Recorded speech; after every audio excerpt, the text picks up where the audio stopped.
Hello friends, आप सभी का बहुत बहुत स्वागत है टारगेट एमए एग्ज़ाम चैनल पर।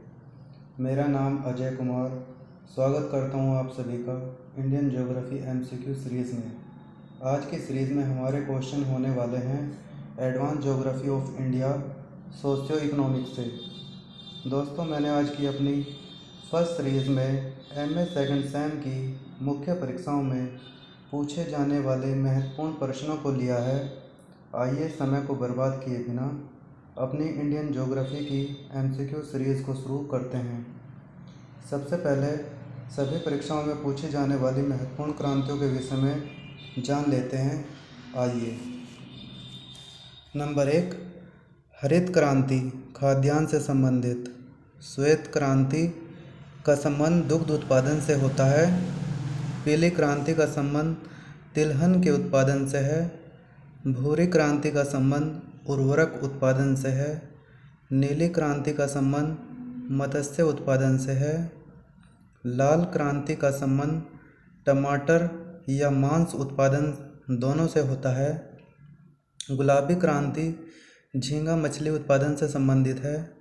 बादामी क्रांति मसाला के उत्पादन से संबंधित है। सुनहरी क्रांति फल उत्पादन या बागवानी विकास हेतु। रजत क्रांति का संबंध अंडा उत्पादन से है। काली क्रांति का संबंध पेट्रोलियम के उत्पादन से है। गोल क्रांति आलू उत्पादन से संबंधित है। कृष्ण क्रांति बायोडीजल उत्पादन से संबंधित है। दोस्तों, ये महत्वपूर्ण क्रांतियाँ ऐसी हैं जो सभी परीक्षाओं में पूछी जाती हैं। बार बार पूछे जाने वाले प्रश्नों में से बहुत ही मुख्य प्रश्न है ये। आइए। ऑपरेशन फ्लड दुग्ध उत्पादन से संबंधित है। एक होती है इंद्रधनुषी क्रांति। इंद्रधनुषी क्रांति के अंतर्गत हरित क्रांति, नीली क्रांति, पीली क्रांति, लाल क्रांति, गुलाबी, भूरी, धूसर और अन्य सभी क्रांतियों को एक साथ लेकर चलने का लक्ष्य रखा गया है। अब हम कुछ पालन से संबंधित प्रश्नों को जानने का प्रयास करते हैं। आइए। पहला है मधुमक्खी पालन। मधुमक्खी पालन को एपीकल्चर कहा जाता है। मत्स्य पालन को पीसीकल्चर कहा जाता है। रेशम कीट पालन को सेरीकल्चर कहा जाता है। केंचुआ पालन वर्मीकल्चर से संबंधित है। सब्जी उगाना ओलेरीकल्चर। अंगूर की खेती विटीकल्चर। बागवानी हॉर्टिकल्चर। फल विज्ञान पोमोलॉजी। पौधों का हवा में उगाना एरोपोनिक। अब प्रमुख नहरें पढ़ते हैं। सरहिंद नहर कहाँ है? पंजाब में। गुड़गांव नहर कहाँ है? हरियाणा में। इंदिरा गांधी नहर कहाँ है? राजस्थान में। निचली, ऊपरी व मध्य गंगा नहर कहाँ है? यूपी में। शारदा नहर कहाँ है? यूपी में। चंबल नहर कहाँ है? एमपी में। मिदनापुर नहर पश्चिम बंगाल में है। सोन, कोसी, गंडक तीनों बिहार की महत्वपूर्ण नहरें हैं। पंजाब में कितने प्रतिशत सिंचाई नहरों द्वारा की जाती है? 27.62%। हरियाणा में कितने प्रतिशत सिंचाई नहरों द्वारा की जाती है? 41.8%। यूपी में नहरों द्वारा सिंचाई की जाती है 19.8%। ऊपरी गंगा नहर कहाँ से निकलती है? हरिद्वार में कनखल के पास से। निचली गंगा नहर कहाँ से निकलती है? बुलंदशहर जिले में नरोरा नामक स्थान से। पूर्वी यमुना नहर कहाँ से निकाली गई है? यह नहर यमुना नदी से नरोरा नामक स्थान से निकाली गई है। शाखाओं सहित इस नहर की कुल लंबाई 1440 किलोमीटर है।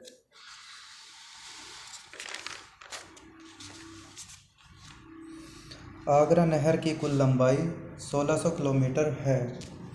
आगरा नहर कहाँ से निकाली गई है? यमुना नदी से दिल्ली के निकट ओखला नामक स्थान से।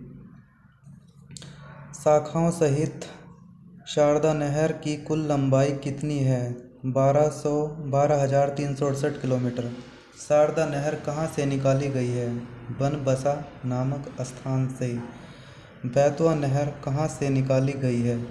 झांसी से 24 किलोमीटर दूर परीक्षा नामक स्थान से बैतवा नदी पर बांध बनाकर बैतवा नहर निकाली गई है। गंडक नहर को कहाँ से निकाला गया है?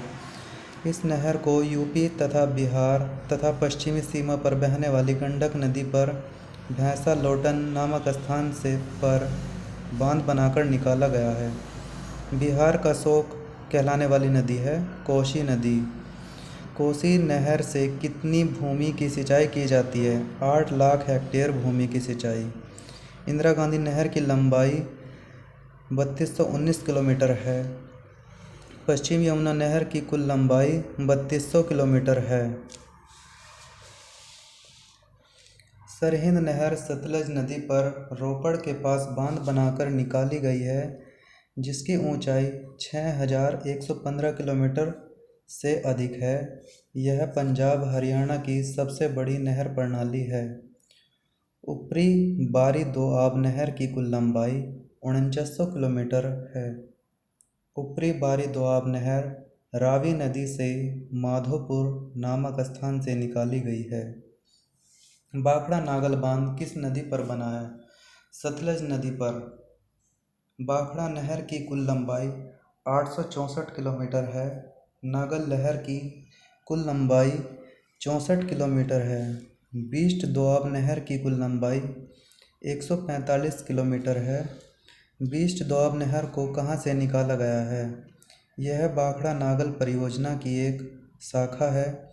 इसे सतलज नदी पर नौवा स्थान से बांध बनाकर निकाला गया है। बीस्ट दोआब नहर से जालंधर और होशियारपुर जिलों की भूमि सींची जाती है। महानदी नहर को कहाँ से निकाला गया है? रुद्री नामक स्थान से। महानदी नहर को निकाला गया है। वर्णा किसकी सहायक नदी है? नर्मदा की। वर्णा नर्मदा की सहायक नदी है।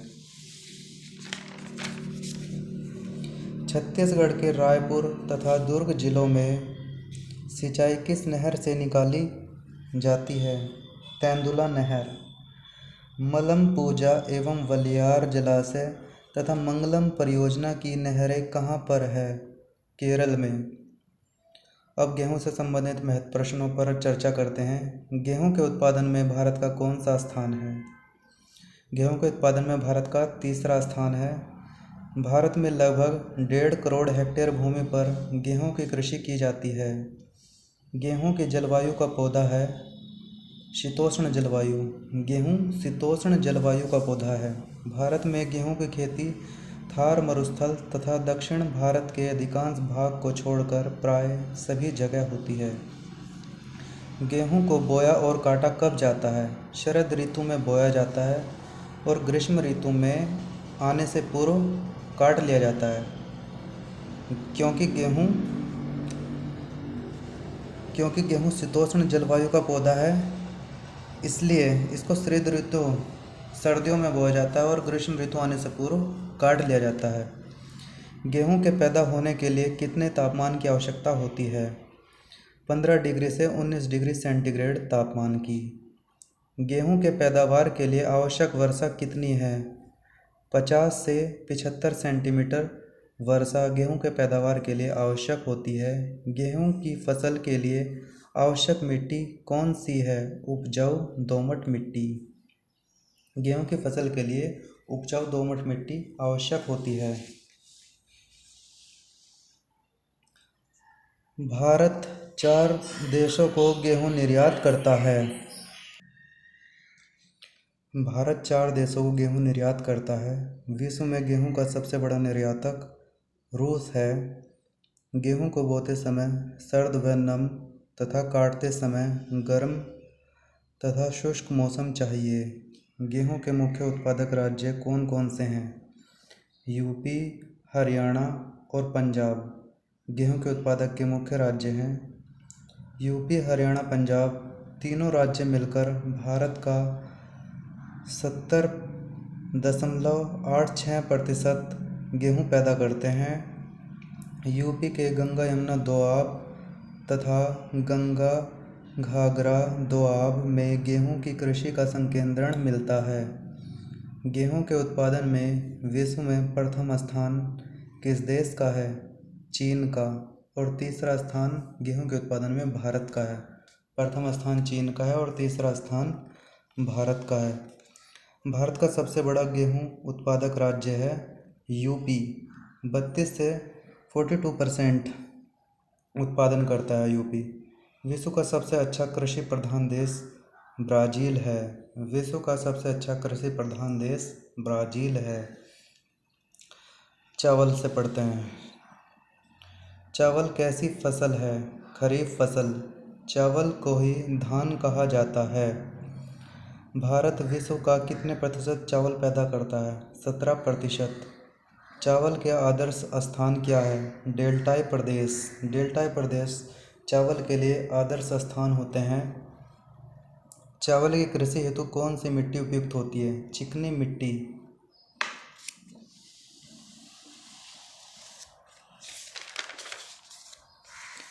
भारत में चावल का उत्पादन हमेशा उपभोग से कम ही रहता है। चावल के लिए अनुकूलतम ताप कितना है? 21 डिग्री से 27 डिग्री सी तक। चावल के लिए अनुकूलतम वर्षा होती है 100 से 125 सेंटीमीटर तक। भारत का सर्वाधिक चावल उत्पादक राज्य कौन सा है? पश्चिम बंगाल। चावल उत्तर और उत्तर पूर्वी मैदानों, तटीय क्षेत्रों और डेल्टाई क्षेत्रों में उगाया जाता है। चावल को उष्णकटिबंधीय, उपोष्ण कटिबंधीय जलवायु में सिंचित भूमि पर उगाया जा सकता है। भारत का चावल के उत्पादन में विश्व में कौन सा स्थान है? दूसरा। चावल के उच्च आर्द्रता और उच्च तापमान की आवश्यकता होती है। भारत का कुल चावल उत्पादन का कितना प्रतिशत इन 3 राज्यों से प्राप्त होता है? पश्चिम बंगाल, यूपी और पंजाब से 36% चावल का उत्पादन होता है। चावल के उत्पादन में पश्चिम बंगाल का कितना प्रतिशत योगदान है? 13.62%।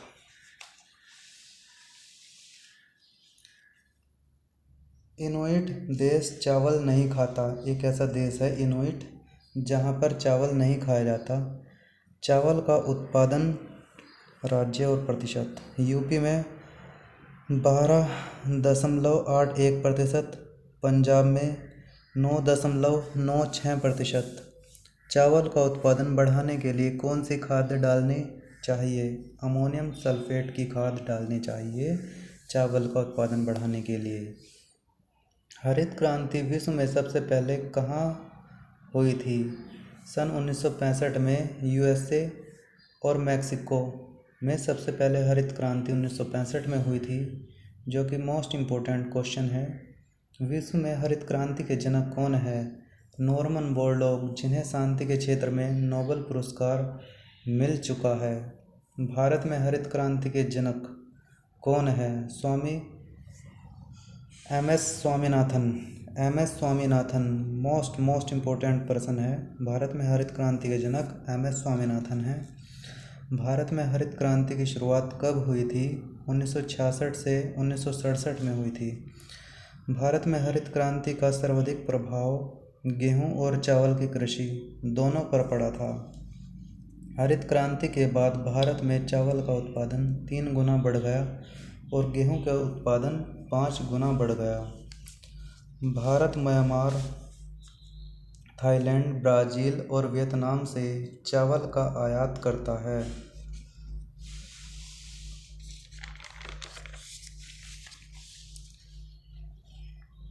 भारत विश्व का वर्तमान में कितना प्रतिशत चावल का उत्पादन करता है? 21.7%। केंद्रीय चावल अनुसंधान केंद्र कहाँ है? कटक में। मोस्ट इम्पोर्टेंट पर्सन है। केंद्रीय चावल अनुसंधान केंद्र कटक में है। कटक कहाँ पड़ता है? उड़ीसा में। गेहूं के उत्पादन में विश्व में प्रथम स्थान चीन का है। चावल के उत्पादन में विश्व में प्रथम स्थान भी चीन का ही है। गेहूं के उत्पादन में विश्व में भारत का तीसरा स्थान है। प्रति हेक्टेयर उत्पादन में प्रथम स्थान पर कौन है? पंजाब। प्रति हेक्टेयर उत्पादन में प्रथम स्थान पर कौन है? पंजाब। कपास को ही कॉटन कहा जाता है। कपास को ही कॉटन कहा जाता है। यूपी का पहला स्थान है गेहूं में, गन्ना, आलू, मसूर। गेहूं, गन्ना, आलू, मसूर के उत्पादन में यूपी का पहला स्थान है। राजस्थान का पहला स्थान है बाजरा और सरसों के उत्पादन में। राजस्थान का पहला स्थान है बाजरा और सरसों के उत्पादन में। रबड़ के उत्पादन में पहला स्थान विश्व में तो थाईलैंड और भारत में केरल।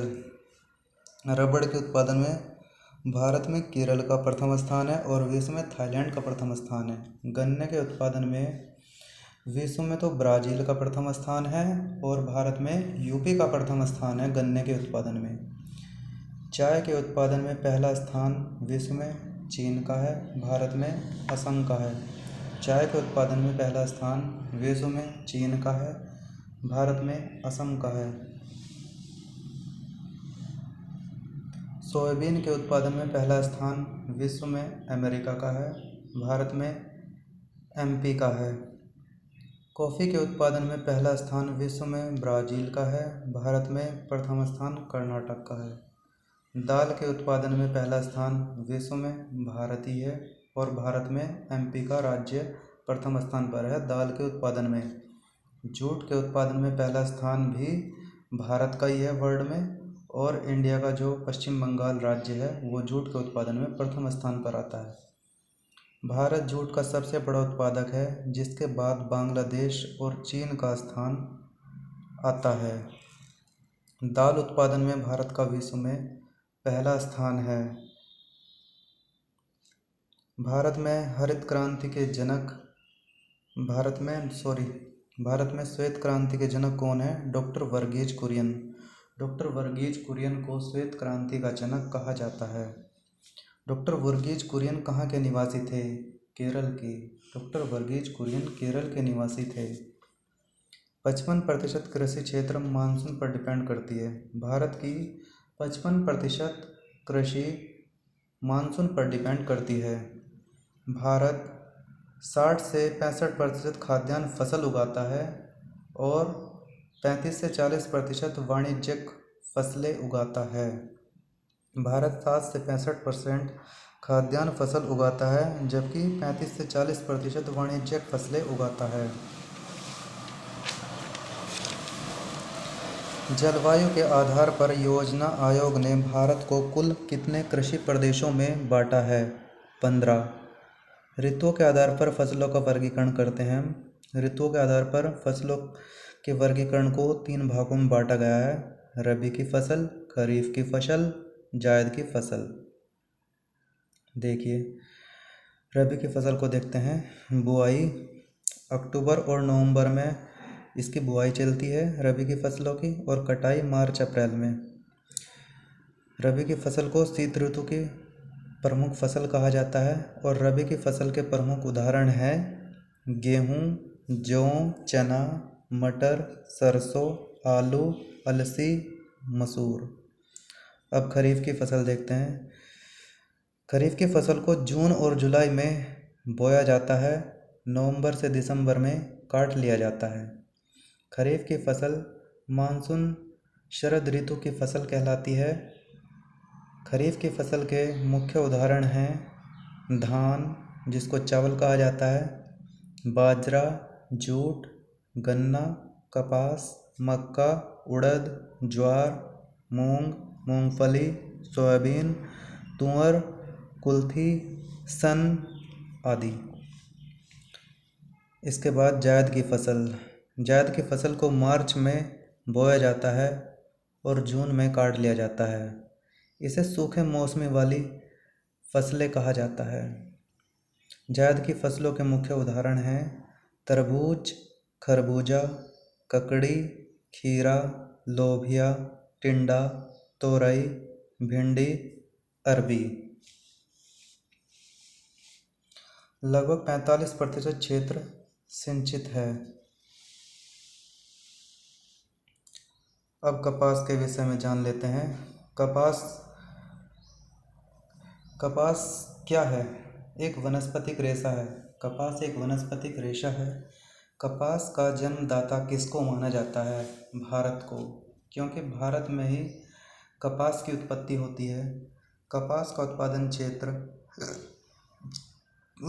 किन क्षेत्रों में होता है? उष्णकटिबंधीय क्षेत्रों में कपास का उत्पादन होता है, जैसे दक्षिण अमेरिका, दक्षिण अफ्रीका, वेस्ट इंडीज आदि।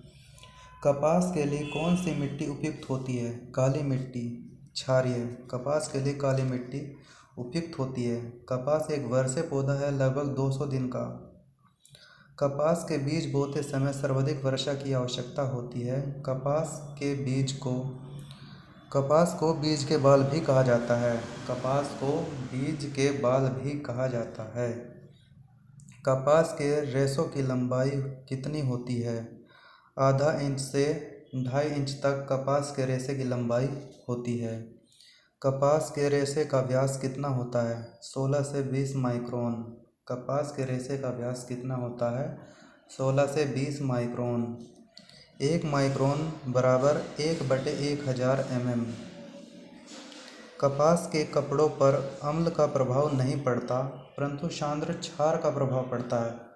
कपास के कपड़ों पर अम्ल का प्रभाव नहीं पड़ता, परंतु सांद्र क्षार का प्रभाव पड़ता है।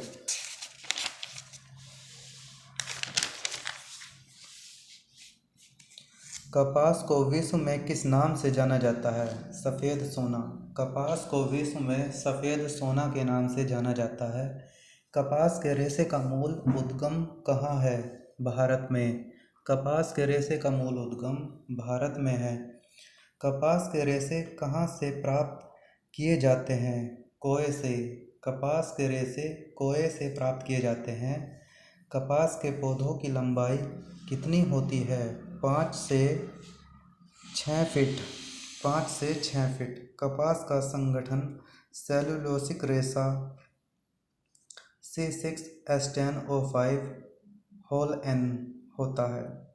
कपास पर फूल पहले सफ़ेद रंग के और पकने पर बैंगनी रंग के फूल आते हैं। कपास पर फूल पहले सफ़ेद रंग के और पकने पर बैंगनी रंग के फूल आते हैं। कपास के पौधों को तैयार होने में कितना समय लगता है? 200 दिन का। कपास के पौधों को तैयार होने में 200 दिन का समय लगता है। कपास के कोए हाथ व ओढ़ने की सहायता से निकाले जाते हैं। कपास के कोए हाथ व ओढ़ने की सहायता से निकाले जाते हैं।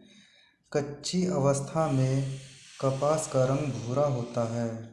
कच्ची अवस्था में कपास का रंग भूरा होता है। कपास में कार्बन और ऑक्सीजन दोनों पाए जाते हैं। कपास में कार्बन और ऑक्सीजन दोनों पाए जाते हैं। कपास के रेशे में चमक किसकी सहायता से लाई जाती है? मर्सराइजिंग की सहायता से। कपास के रेशे में चमक मर्सराइजिंग की सहायता से लाई जाती है। यूनिवर्सल फाइबर किसे कहा जाता है? कपास के रेशे को। यूनिवर्सल फाइबर कपास के रेशे को कहा जाता है। यूनिवर्सल फाइबर कपास के रेशे को कहा जाता है। कपास के बीज कतार में बोए जाते हैं। कपास के बीज कतार में बोए जाते हैं। कपास वनस्पतिक फाइबर होता है। कपास वनस्पतिक फाइबर होता है। किसको रेशों का राजा कहा जाता है? कपास को। किसको रेशों का राजा कहा जाता है? कपास को। कपास को रेशों का राजा कहा जाता है। कपास कैसी फसल है? उपोष्ण कटिबंधीय फसल। कपास एक उपोष्ण कटिबंधीय फसल है।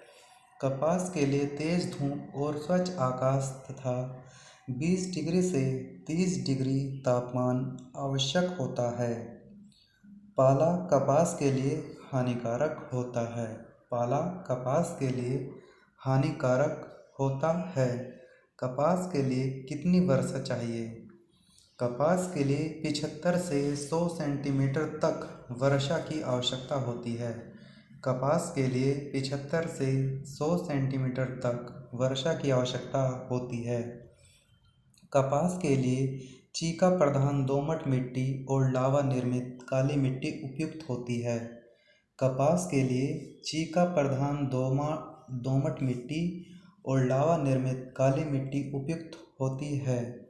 लंबे रेशे वाले कपास की लंबाई 40 mm से 60 mm तक होती है। मध्यम रेशे वाले कपास की लंबाई 20 mm से 40 mm होती है। छोटे रेशे वाले कपास की लंबाई 20 mm से कम होती है।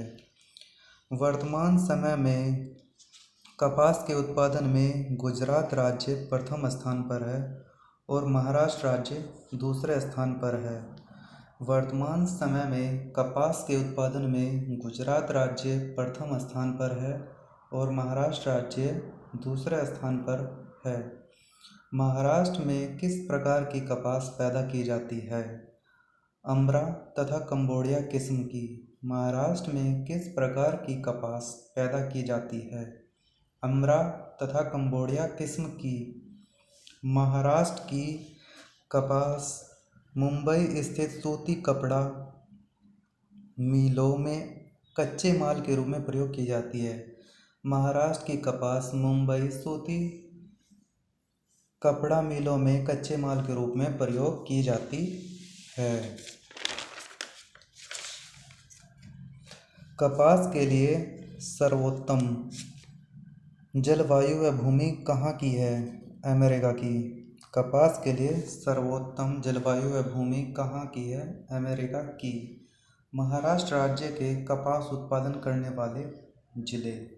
महाराष्ट्र राज्य के कपास उत्पादन करने वाले जिले यवतमाल, अमरावती, अकोला, बुलढाणा, परभणी, सोलापुर, नागपुर, नासिक, वर्धा, बीड, धुलिया, चंद्रपुर, नांदेड़, सांगली, औरंगाबाद, जलगांव है।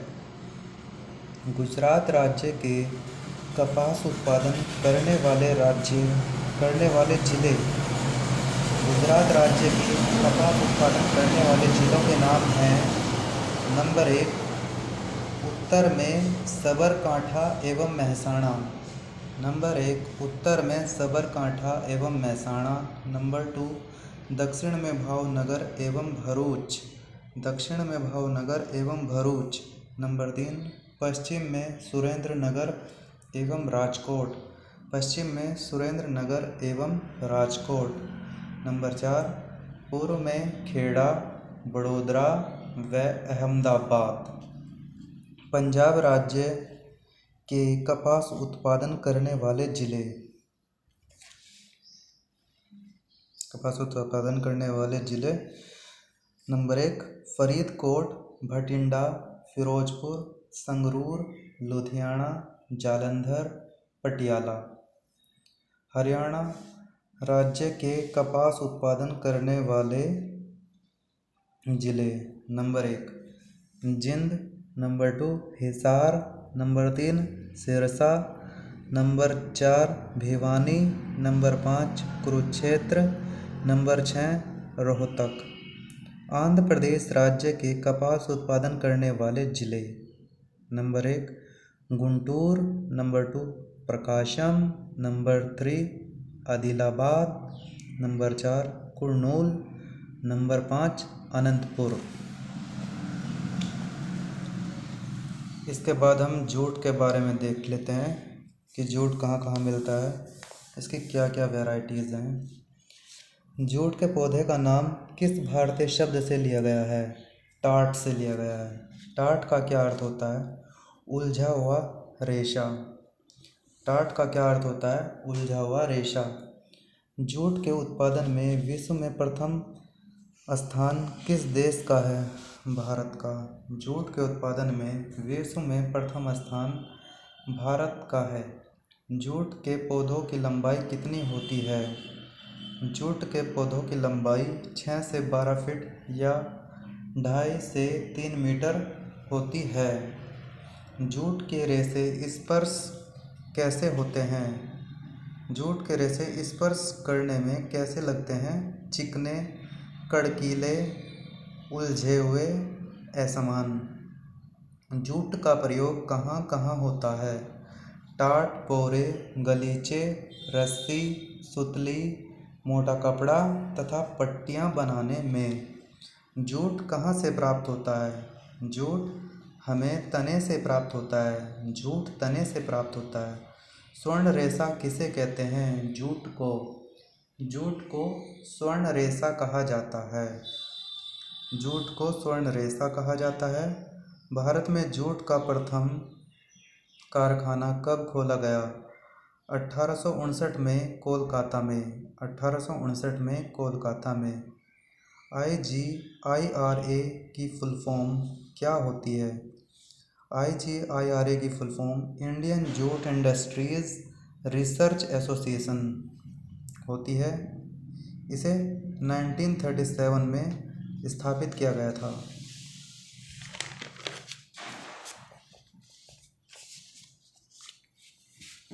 जावा कॉटन किसे कहते हैं? कोपेक को जावा कॉटन कहा जाता है। कापेक को जावा कॉटन कहा जाता है। सिल्क कॉटन भी कापेक को ही कहा जाता है। कापेक प्राप्त किया जाता है बीज से। कापेक बीज से प्राप्त किया जाता है। Botanical name of white jute. सफ़ेद जूट का वानस्पतिक नाम क्या है? Corchorus capsularis. Capsularis. Botanical name of yellow to red jute. Corchorus olitorius.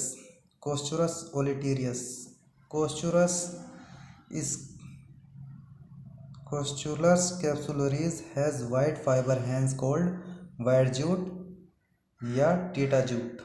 Coschurus olivarius also known as tosa या math part. Leaf is bitter in taste of white jute is due to corchorine. White jute also known as tita. White jute also known as tita. White jute also known as tita. Jute Bharat की महत्वपूर्ण मुद्रादायनी फसल है। Jute Bharat की महत्वपूर्ण मुद्रादायनी फसल है। Jute के उत्पादन के लिए उच्च तापमान और उच्च आर्द्रता की आवश्यकता होती है। तापमान 25 डिग्री सी की अधिक चाहिए। 25 डिग्री सेल्सियस से अधिक तापमान चाहिए होता है। यह जूट की बुआई मार्च से लेकर मध्य मई तक की जाती है तथा जुलाई में काट ली जाती है। जूट की बुआई मार्च से लेकर मध्य मई तक की जाती है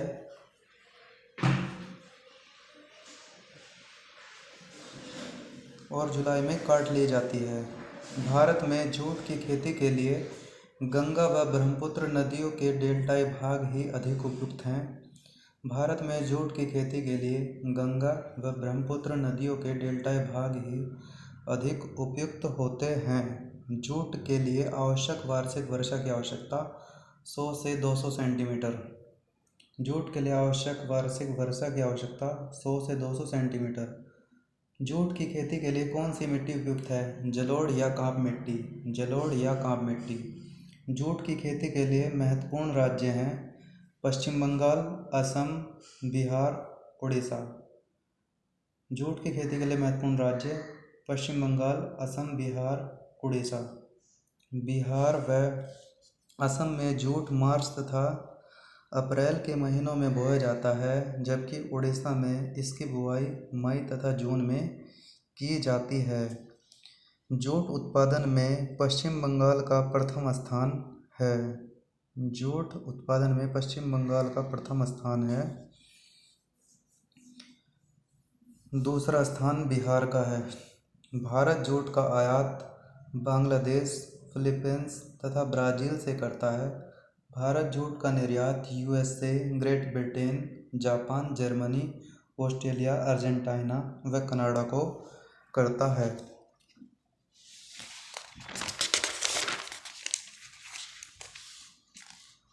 मंडला में बॉक्साइट मिलता है। मंडला में बॉक्साइट मिलता है। मैंगनीज की दृष्टि से पहले स्थान पर है मध्य प्रदेश। मक्का एक महत्वपूर्ण कृषि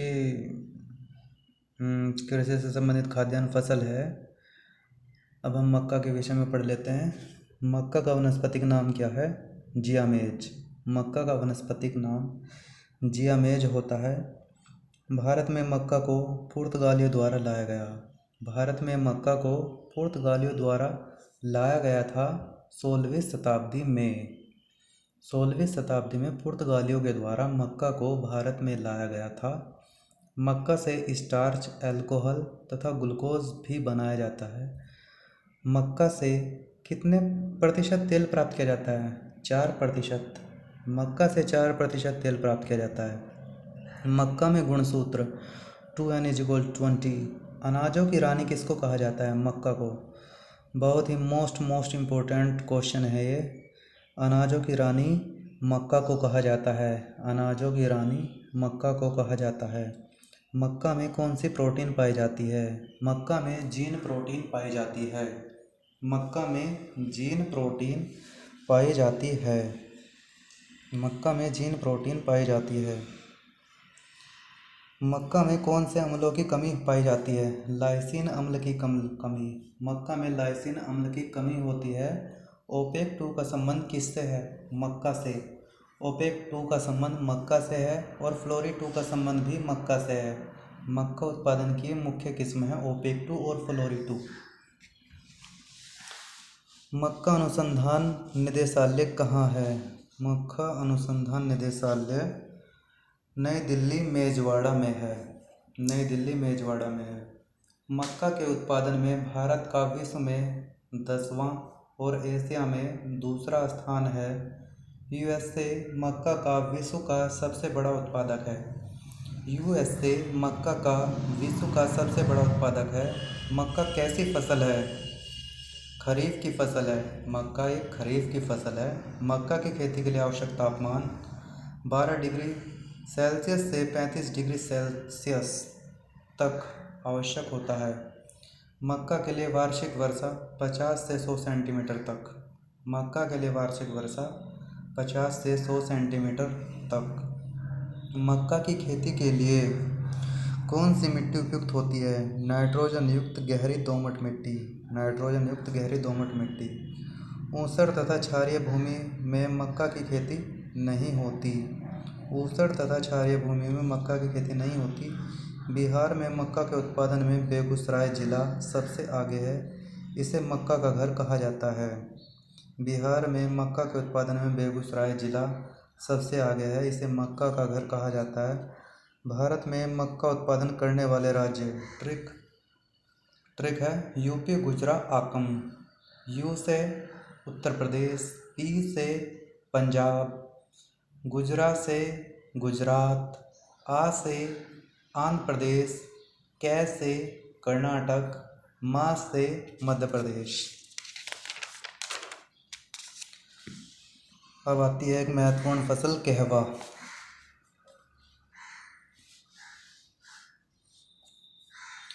कहवा कॉफ़ी क्या है? कहवा एक पेय पदार्थ है। भारत में कहवा की खेती की शुरुआत कब और कहाँ की गई थी? 17वीं शताब्दी में कर्नाटक राज्य में बाबा बुदन की पहाड़ियों पर कहवा की खेती की शुरुआत की गई थी। विश्व के कहवा उत्पादन का लगभग कितना प्रतिशत भारत से प्राप्त होता है? 4%। प्रमुख कहवा उत्पादक राज्य कर्नाटक, केरल, तमिलनाडु। भारत में रोबस्टा 68% तथा अरेबिका 32% किस्म के कहवे का उत्पादन किया जाता है। कहवा की खेती के लिए अनुकूलतम तापमान 15 डिग्री से 28 डिग्री सी है। कहवे का पेड़ तेज धूप सहन नहीं कर सकता। इस कारण कहवे के पेड़ों के आसपास छायादार वृक्ष लगाए जाते हैं। कहवा की खेती के लिए आवश्यक वर्षा 150 सेंटीमीटर से 250 सेंटीमीटर तक होती है। कहवा की खेती पहाड़ी ढालों पर की जाती है। कहवा की खेती पहाड़ी ढालों पर की जाती है। कहवा की खेती के लिए दोमट मिट्टी अधिक उपयुक्त रहती है। ज्वालामुखी उद्गार से निर्मित लावा मिट्टी भी कहवा की खेती के लिए उत्तम मानी जाती है। कहवा की फलों की तुड़ाई करते समय शुष्क मौसम होना चाहिए। एक पेड़ से 1/4 से 1/2 किलोग्राम तक कहवा प्राप्त किया जाता है, यानी कि 1/4 से आधा केजी तक कहवा प्राप्त किया जाता है। कर्नाटक का कौन सा जिला कहवे के उत्पादन में अग्रणी है? चिकमंगलूर। कर्नाटक का चिकमंगलूर जिला कहवे के उत्पादन में नंबर 1 है। कर्नाटक में कहवे के प्रति हेक्टेयर उपज कितनी है? 763 किलोग्राम। 763 किलोग्राम। भारत का 86% कहवा केरल में पैदा होता है। 86% केवल कहवा भारत केरल में पैदा होता है। कोझिकोड, वयनाड, कन्नूर तथा पलक्कड़ जिलों में कहवा की खेती की जाती है। पालनी व नीलगिरी पर्वत श्रेणियों पर कहवा उगाया जाता है। कोयम्बटूर तथा रामनाथपुरम जिलों में भी कहवा उपयोग में लाया जाता है। कोयम्बटूर तथा रामनाथपुरम जिलों में भी कहवा उगाया जाता है। कोल्हापुर, रत्नागिरी में भी कहवे का उत्पादन किया जाता है। सियाचिन ग्लेशियर की ऊंचाई 76 किलोमीटर है। मोस्ट इम्पोर्टेंट पर्सन है ये। सियाचिन ग्लेशियर की ऊंचाई 76 किलोमीटर है।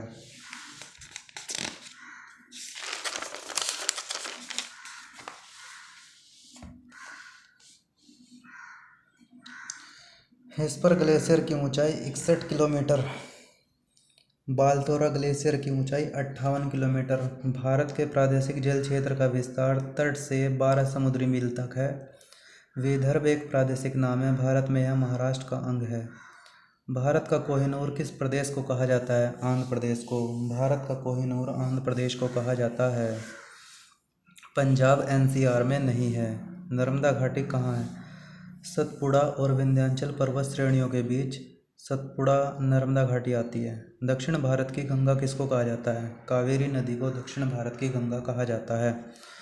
कछारी मिट्टी भारत में मिट्टी का सबसे बड़ा वर्ग है। कत्था बनाने के लिए खैर पेड़ की लकड़ी का प्रयोग किया जाता है। इंदिरा गांधी नहर का उद्गम स्थल हरिके बैराज है। इंदिरा गांधी नहर का उद्गम स्थल हरिके बैराज है। दामोदर घाटी निगम की स्थापना 1948 में की गई थी। दामोदर घाटी निगम की स्थापना 1948 में की गई थी। एगमार्क क्या है? एगमार्क एक गुणवत्ता गारंटी की मोहर है। एगमार्क गुणवत्ता गारंटी की एक मोहर है। गोविंद वल्लभ सागर परियोजना कहाँ है? यूपी में। गोविंद वल्लभ सागर परियोजना यूपी में है। भारत का सबसे प्रमुख खनिज युक्त रोक तंत्र धारवाड़ तंत्र है। भारत का सबसे प्रमुख खनिज युक्त रोक तंत्र मोस्ट इम्पोर्टेंट पर्सन है, जो कि धारवाड़ तंत्र होता है। भारत का 90% से अधिक कोयला गोंडवाना शैलक्रम से प्राप्त होता है। भारत का 90% से अधिक कोयला गोंडवाना शैलक्रम से प्राप्त होता है। भारत 6 प्राकृतिक प्रदेशों में विभाजित है। लद्दाख पठार अक्साई चीन का भाग है। लद्दाख पठार अक्साई चीन का भाग है। पश्चिम से पूर्व क्रम जो सबसे पहले पश्चिम में पड़ती है महादेव श्रेणी, फिर उसके बाद आती है मैकाल श्रेणी, उसके बाद आता है छोटा नागपुर का पठार। सेवराय पहाड़ियाँ कहाँ हैं? तमिलनाडु में। कोडाई कनाल कहाँ है? पालनी पहाड़ी पर। अक्साई चीन हिमनद नुब्रा घाटी के उत्तर में स्थित है। अक्साई चीन हिमनद नुब्रा घाटी के उत्तर में स्थित है। चेन्नई तट से भारत का समुद्र तल नापा जाता है। चेन्नई तट से भारत का समुद्र तल नापा जाता है। राम सेतु धनुषकोडी से शुरू होती है। भारत का सर्वाधिक आबादी वाला द्वीप सलकेट है। भारत का सर्वाधिक आबादी वाला द्वीप सलकेट है। झुमरे तलैया कहाँ है? झारखंड में है। झुमरे तलैया एक जगह है जो कि झारखंड में है। यमुना और सोन के मध्य जल द्विभाजक का कार्य करती है कैमूर श्रेणी। बद्रीनाथ प्रसिद्ध मंदिर कहाँ है? अलकनंदा के तट पर। अलकनंदा के तट पर। भारत का सबसे बड़ा नदी बेसिन गोदावरी बेसिन है। भारत का सबसे बड़ा नदी बेसिन गोदावरी बेसिन है। गोदावरी सबसे बड़ा हो गया। इससे छोटा नर्मदा, नर्मदा से छोटी महानदी, महानदी से छोटी ताप्ती। असम के पर्वतीय भाग में चाय की झाड़ियाँ उगती हैं, इसका पता किसने लगाया था? लॉर्ड विलियम बेंटिक ने। चाय की खोज किसने की थी? रॉबर्ट ब्रूस ने चाय की खोज की थी। रॉबर्ट ब्रूस ने चाय की खोज की थी। चाय की खेती के लिए आवश्यक तापमान 12 डिग्री सेल्सियस से 26 डिग्री सेल्सियस तक। चाय की खेती के लिए आवश्यक वार्षिक वर्षा 150 सेंटीमीटर वर्ष भर वर्षा।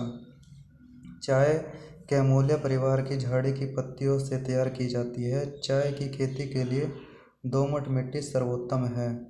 चाय की उपज बढ़ाने के लिए अमोनियम सल्फेट और खली की खाद का प्रयोग किया जाता है। चाय की उपज बढ़ाने के लिए अमोनियम सल्फेट और खली की खाद का प्रयोग किया जाता है।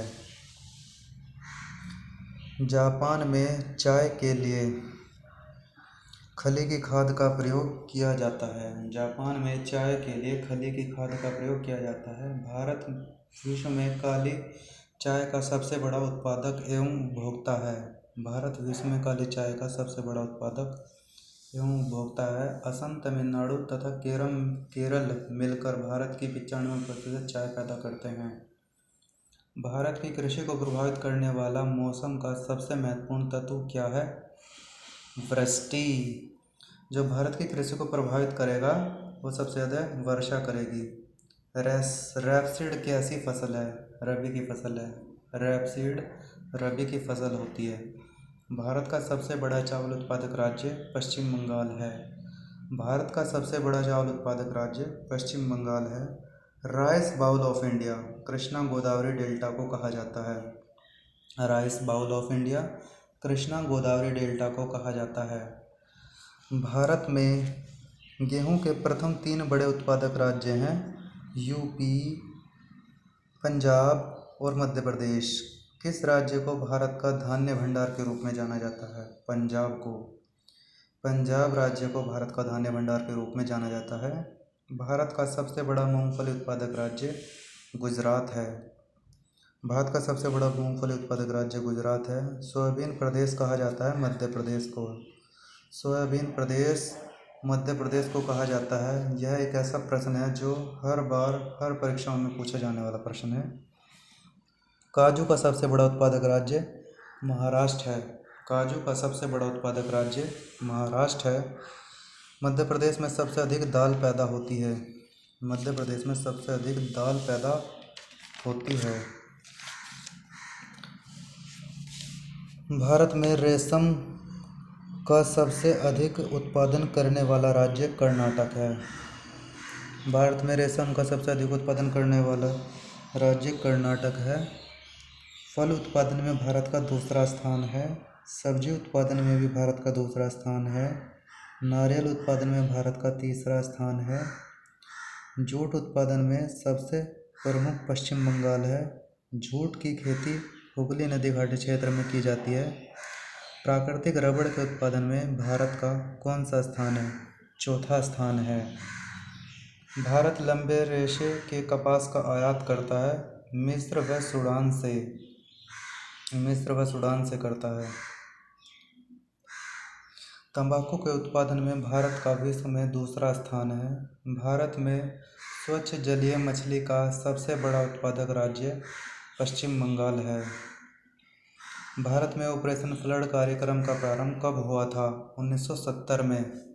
भारत में ऑपरेशन फ्लड का कार्यक्रम 1970 में हुआ था। कर्नाटक राज्य देश का 70% से अधिक कॉफ़ी अकेले पैदा करता है।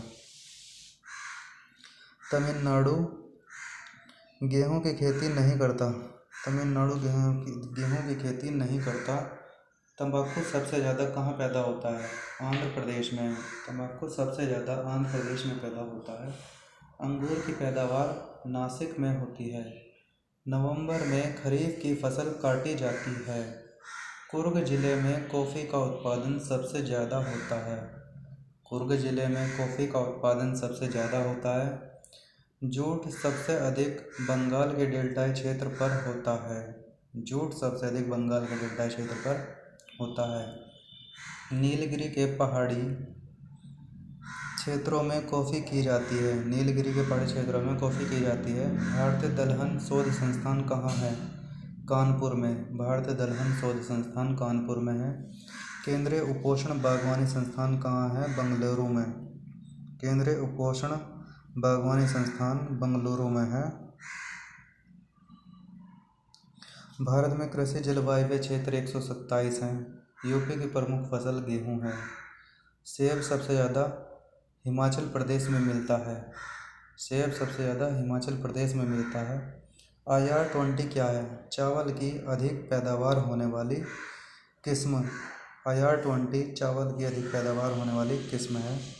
दक्षिण पश्चिम मानसून के बाद बोई गई फसल को खरीफ फसल कहते हैं। दक्षिण पश्चिम मानसून के बाद बोई गई फसल को खरीफ फसल कहते हैं।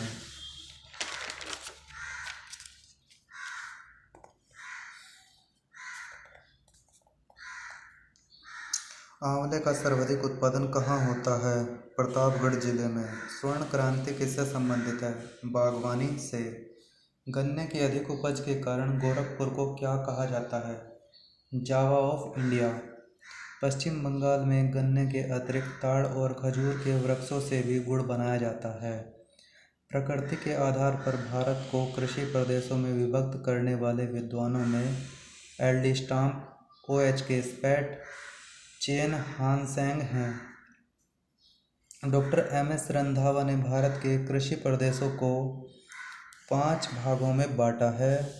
आंध्र प्रदेश के अनंतपुर, कुडप्पा व चित्तूर में मूंगफली मिलती है।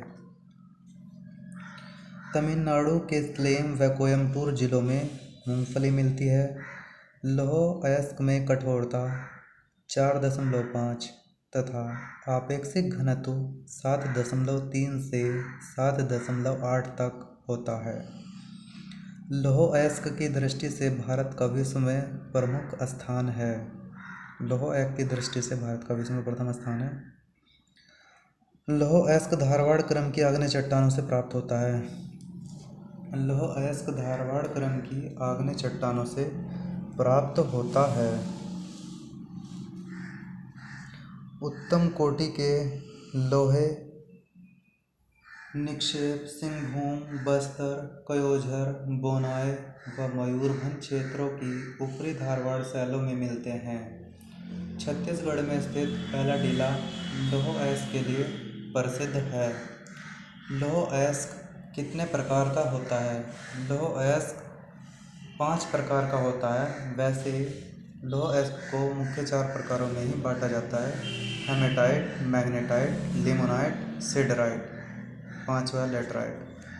हेमेटाइट किस भाषा का शब्द है? ग्रीक भाषा का, जिसका अर्थ होता है रक्त। हेमेटाइट लौह अयस्क में विदलन नहीं होता है। हेमेटाइट अयस्क में शुद्ध धातु का अंश 70% होता है। हेमेटाइट अयस्क के भंडार उड़ीसा, मध्य प्रदेश, आंध्र प्रदेश, छत्तीसगढ़, झारखंड, मध्य प्रदेश, कर्नाटक और गोवा में है। हेमेटाइट का रासायनिक सूत्र Fe2O3 होता है।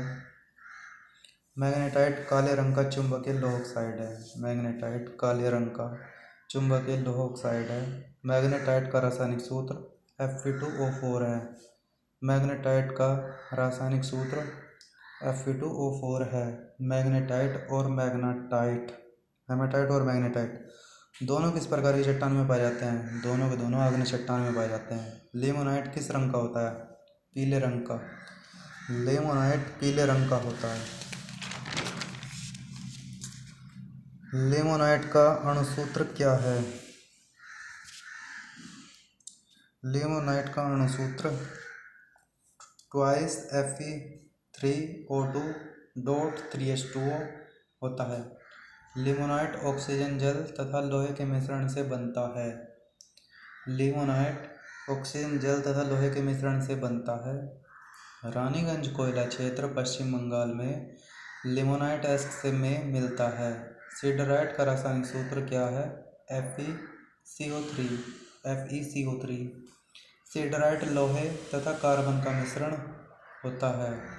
सिडराइट का रंग भूरा होता है, इसलिए लौह कार्बोनेट कहते हैं।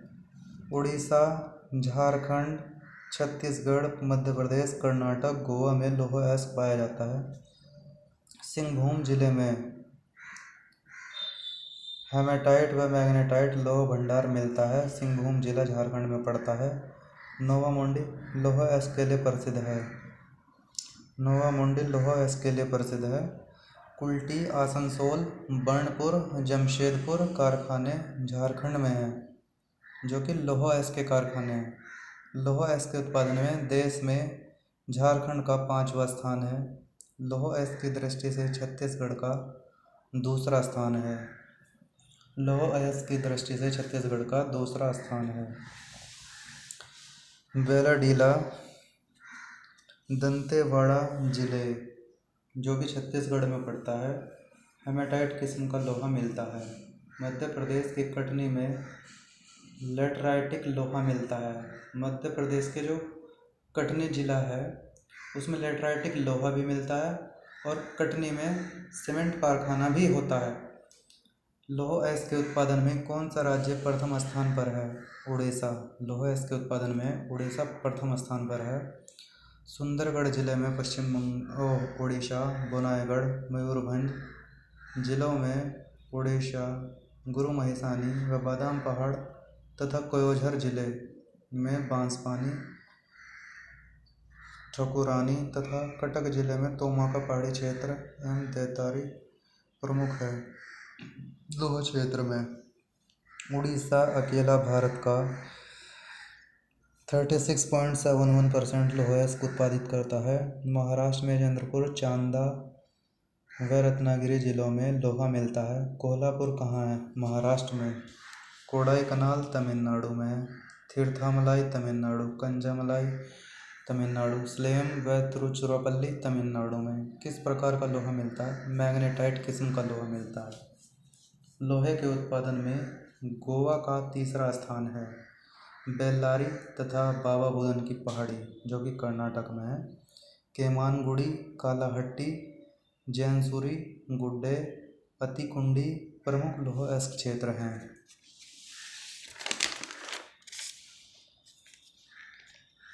जम्मू कश्मीर व उधमपुर जिलों में किस किस्म का लोहा मिलता है? लिमोनाइट।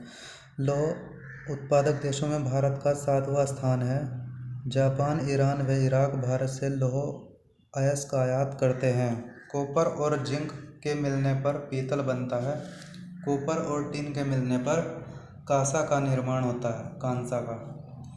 तांबा भारत में सल्फाइड के रूप में कायांतरित चट्टानों में पाया जाता है। तांबा विद्युत का सुचालक होता है। गुंटूर आंध्र प्रदेश में है, कुर्नूल भी आंध्र प्रदेश में है, नेल्लोर भी आंध्र प्रदेश में है और अनंतपुर जिला भी आंध्र प्रदेश का है और इन जिलों में तांबा का उत्पादन किया जाता है। खम्मम जिला आंध्र प्रदेश के येल्लाम वायलू में तांबा मिलता है। तांबे के उत्पादन में झारखंड का प्रथम स्थान है। झारखंड का सिंहभूम जिला तांबे के उत्पादन में सबसे आगे है। ताम्र पहाड़, घाटशिला, मौसाबानी, तुरमडीह व नदुफ झारखंड की तांबे की प्रमुख खान है। बलजखंड एमपी में तांबा मिलता है। राजस्थान का जिला झुंझुनू में खेतड़ी सिंघाना तांबे की प्रमुख खान है। तलोजा तांबा परियोजना कहाँ है? महाराष्ट्र में। तलोजा तांबा परियोजना महाराष्ट्र में। कल्याणी व चिकमंगलूर में तांबा मिलता है। भारत तांबे का आयात यूएसए, कनाडा व जापान से करता है। अभ्रक का प्रमुख गुण उसका विदलन है। अभ्रक का प्रमुख गुण उसका विदलन है। अभ्रक विद्युत का कुचालक होता है। अभ्रक विद्युत का कुचालक होता है। अभ्रक दो प्रकार का होता है, सफ़ेद अभ्रक, गुलाबी अभ्रक। रूबी अभ्रक किसको कहा जाता है? सफ़ेद अभ्रक। सफ़ेद अभ्रक को गुलाबी अभ्रक कहा जाता है, रूबी अभ्रक कहा जाता है। रूबी अभ्रक सबसे उत्तम किस्म का अभ्रक होता है। इसे मस्कोवाइट अभ्रक भी कहा जाता है। गुलाबी अभ्रक बायोटाइट है। गुलाबी अभ्रक बायोटाइट है। कोडरमा विश्व प्रसिद्ध अभ्रक की मंडी है। कोडरमा विश्व प्रसिद्ध अभ्रक की मंडी है। मस्कोवाइट एलएफपी में अभ्रक पाया जाता है।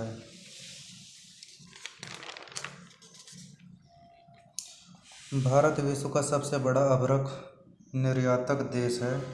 धारवाड़ शैलों से भारत का 90% मैंगनीज पाया जाता है। विश्व के कुल मैंगनीज उत्पादन का 20% भारत में पैदा होता है। बालाघाट एमपी में है। मैंगनीज के लिए प्रसिद्ध है। बालाघाट जिला मैंगनीज के लिए प्रसिद्ध है। विश्व के बॉक्साइट उत्पादन में भारत का 10वां स्थान है। मेवासा गुजरात, भुज गुजरात, भावनगर गुजरात में बॉक्साइट के अयस्क मिलते हैं। Katni MP, Tikri MP, Tikuria MP bauxite के प्रमुख स्थल है। कोल्हापुर महाराष्ट्र, रत्नागिरी महाराष्ट्र, स्लेम तमिलनाडु, उटकमंड तमिलनाडु, भावनगर गुजरात, जामनगर गुजरात, बेलगाम कर्नाटक में बॉक्साइट मिलता है। बॉक्साइट से एल्यूमीनियम बनाने के कारखाने हीराकुंड, बेलगाम, रेनकुट, मैटूर, कोरबा, रत्नागिरी, दमनचौदी, ओडिशा में स्थापित किए गए हैं। भारत बॉक्साइट का आयात यूएसए, रूस, जर्मनी, नॉर्वे, ऑस्ट्रेलिया, फ्रांस व ग्रेट ब्रिटेन से करता है। प्रमुख खान राज्य और खनिज। कालाहांडी खान का नाम है। कालाहांडी उड़ीसा में पड़ती है। मैंगनीज के लिए प्रसिद्ध है। बालाघाट खान एमपी में है। मैंगनीज के लिए फेमस है। केंदुझार उड़ीसा में है जो कि मैंगनीज के लिए प्रसिद्ध है। मलाजखांड मध्य प्रदेश में है, तांबा के लिए प्रसिद्ध है। खेतड़ी राजस्थान में है, तांबा के लिए प्रसिद्ध है। खोदरीबा राजस्थान में है, कॉपर के लिए प्रसिद्ध है। मूसाबनी झारखंड में है, कॉपर के लिए प्रसिद्ध है। भोटांग सिक्किम में है, कॉपर के लिए फेमस है। कोलार कर्नाटक में है, सोना के लिए फेमस है। हट्टी कर्नाटक में है, सोना के लिए फेमस है। रामगिरी आंध्र प्रदेश में है, सोना के लिए फेमस है। रामगंगा यूपी में है, सोना के लिए फेमस है। रांची झारखंड में है, बॉक्साइट के लिए फेमस है। पलामू झारखंड में है, जम्मू कश्मीर झारखंड में पड़ती है, बॉक्साइट के लिए फेमस है। लाहौर दगा झारखंड में है, बॉक्साइट के लिए फेमस है। अमरकंटक एमपी में पड़ती है, बॉक्साइट के लिए फेमस है। कोरापुट उड़ीसा में है, बॉक्साइट के लिए फेमस है। पंचमतमाली पहाड़ी उड़ीसा में है, बॉक्साइट में फेमस है। तमिलनाडु की 3 पहाड़ियाँ पलानी, जवादी, सेवराएँ तीनों तमिलनाडु में है, बॉक्साइट के लिए फेमस है। बेलाडीला छत्तीसगढ़ में है, लोहा के लिए फेमस है। दल्ली राजहरा छत्तीसगढ़ में है, लोहा के लिए फेमस है। गुरु महिसानी उड़ीसा में है, लोहा के लिए फेमस है। बादाम पहाड़ उड़ीसा में है, लोहा के लिए प्रसिद्ध है। राउरकेला उड़ीसा में है, लोहा के लिए प्रसिद्ध है। बाबा बुदन पहाड़ी कर्नाटक में है, लोहा के लिए प्रसिद्ध है। कुद्रेमुख कर्नाटक में है, लोहा के लिए प्रसिद्ध है। नोवामुंडी झारखंड में है, लोहा के लिए प्रसिद्ध है। सुंदर पहाड़ी कर्नाटक में है, लोहा के लिए फेमस है। सिंहभूम झारखंड में है, लोहा के लिए प्रसिद्ध है। स्लेम तमिलनाडु में है, मैग्नेटाइट लोहा के लिए फेमस है। कोझिकोड केरल में है, मैग्नेटाइट लोहा के लिए फेमस है। जादूगुड़ा झारखंड में है, यूरेनियम के लिए फेमस है। महाडस्क खासी पहाड़ी मेघालय में है, यूरेनियम के लिए फेमस है। तुमलापल्ली आंध्र प्रदेश में है, यूरेनियम के लिए फेमस है। तटवर्ती केरल नीलगिरी क्षेत्र केरल में है, थोरियम के लिए प्रसिद्ध है। बस्तर जिला छत्तीसगढ़ में है, टीन के लिए प्रसिद्ध है। पन्ना एमपी में पड़ता है, हीरे के लिए फेमस है। सतना एमपी में है, हीरा के लिए प्रसिद्ध है। कुर्नूल जिला आंध्र प्रदेश में है, हीरा के लिए फेमस है। हजारीबाग झारखंड में है, अभ्रक के लिए प्रसिद्ध है। झरिया झारखंड में है, कोयला के लिए प्रसिद्ध है। हनुमानगढ़ राजस्थान में है, जिप्सम के लिए फेमस है। डोडा जम्मू कश्मीर में है, जिप्सम के लिए प्रसिद्ध है। रानीगंज पश्चिम बंगाल में है, कोयला के लिए प्रसिद्ध है। डिगबोई सूरमा घाटी असम में है, पेट्रोलियम के लिए प्रसिद्ध है। खंबात अंकलेश्वर गुजरात में है, पेट्रोलियम के लिए फेमस है।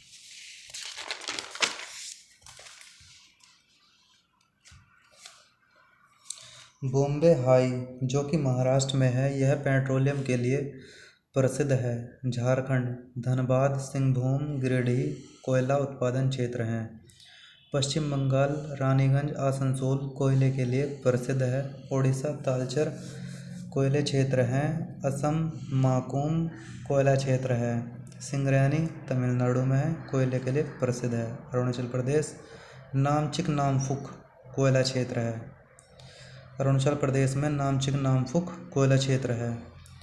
कोल्हापुर महाराष्ट्र में तांबे के लिए प्रसिद्ध है। चीतल दुर्ग हसन रायचूर कर्नाटक तांबा क्षेत्र है। अग्निकुंडल आंध्र प्रदेश में तांबे के लिए प्रसिद्ध है। कोडरमा झारखंड हजारीबाग बॉक्साइट क्षेत्र हैं। गया और मुंगेर बिहार में पड़ते हैं, जो कि बॉक्साइट के लिए फेमस है। नेल्लोर आंध्र प्रदेश में बॉक्साइट के लिए फेमस है। तरल सोना किसे कहा जाता है? खनिज तेल या पेट्रोलियम को? खनिज तेल या पेट्रोलियम को तरल सोना कहा जाता है। पेट्रोलियम कहाँ से प्राप्त होता है? मोड़दार पर्वतों के समीप फैली प्रदार शैलों से। पेट्रोलियम कहाँ से प्राप्त होता है? मोड़दार पर्वतों के समीप फैली प्रदार शैलों से। खनिज तेल का जन्म किस युग में हुआ? टर्सरी काल में। अशुद्ध तेल क्रूड ऑयल किसे कहते हैं? कुओं से निकाले गए तेल को। अशुद्ध तेल कितने प्रकार का होता है? 2। ट्रैप चट्टान कितने प्रकार की होती हैं? 2। ऑयल इंडिया की स्थापना कब हुई थी? 1959 में। ऑयल इंडिया की स्थापना 1959 में हुई थी। भारत में प्राकृतिक गैस एवं तेल आयोग की स्थापना कब की गई? 1956 में। भारत में प्राकृतिक गैस एवं तेल आयोग की स्थापना 1956 में की गई। डिगबोई में सबसे पहले 1890 में भारत में तेल मिला था। डिगबोई में सबसे पहले 1890 में भारत में तेल मिला था। असम तेल कंपनी की स्थापना कब हुई थी? 1899 में। असम और गुजरात राज्य में खनिज तेल की प्राप्ति होती है। बोगाई गांव असम में है। बोगाई गांव असम में है। विशाखापट्टनम आंध्र प्रदेश में है। विशाखापट्टनम आंध्र प्रदेश में है। बरौनी बिहार में है। बरौनी बिहार में है।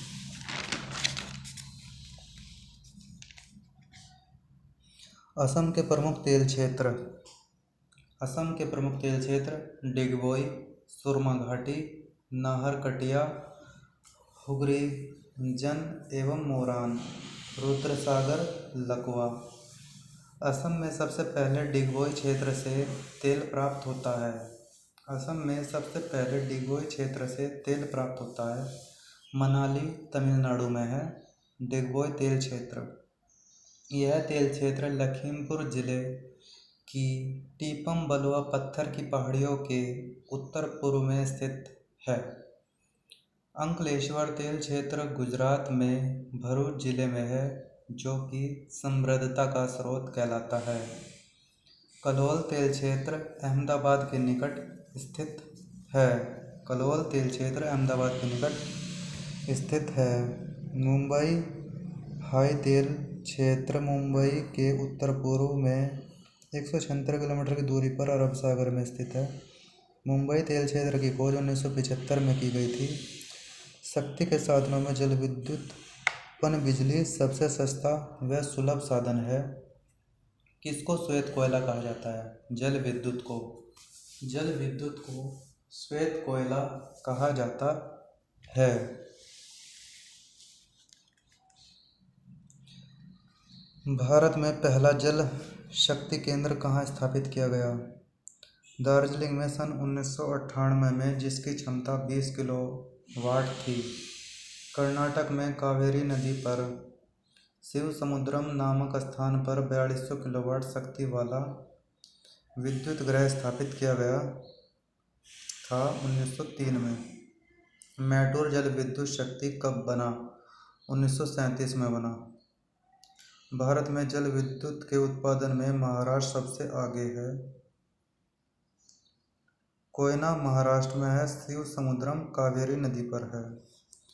शिवसमुद्रम कावेरी नदी पर है, कोयना महाराष्ट्र में है। जोग जलप्रपात कर्नाटक शरावती नदी पर बना है।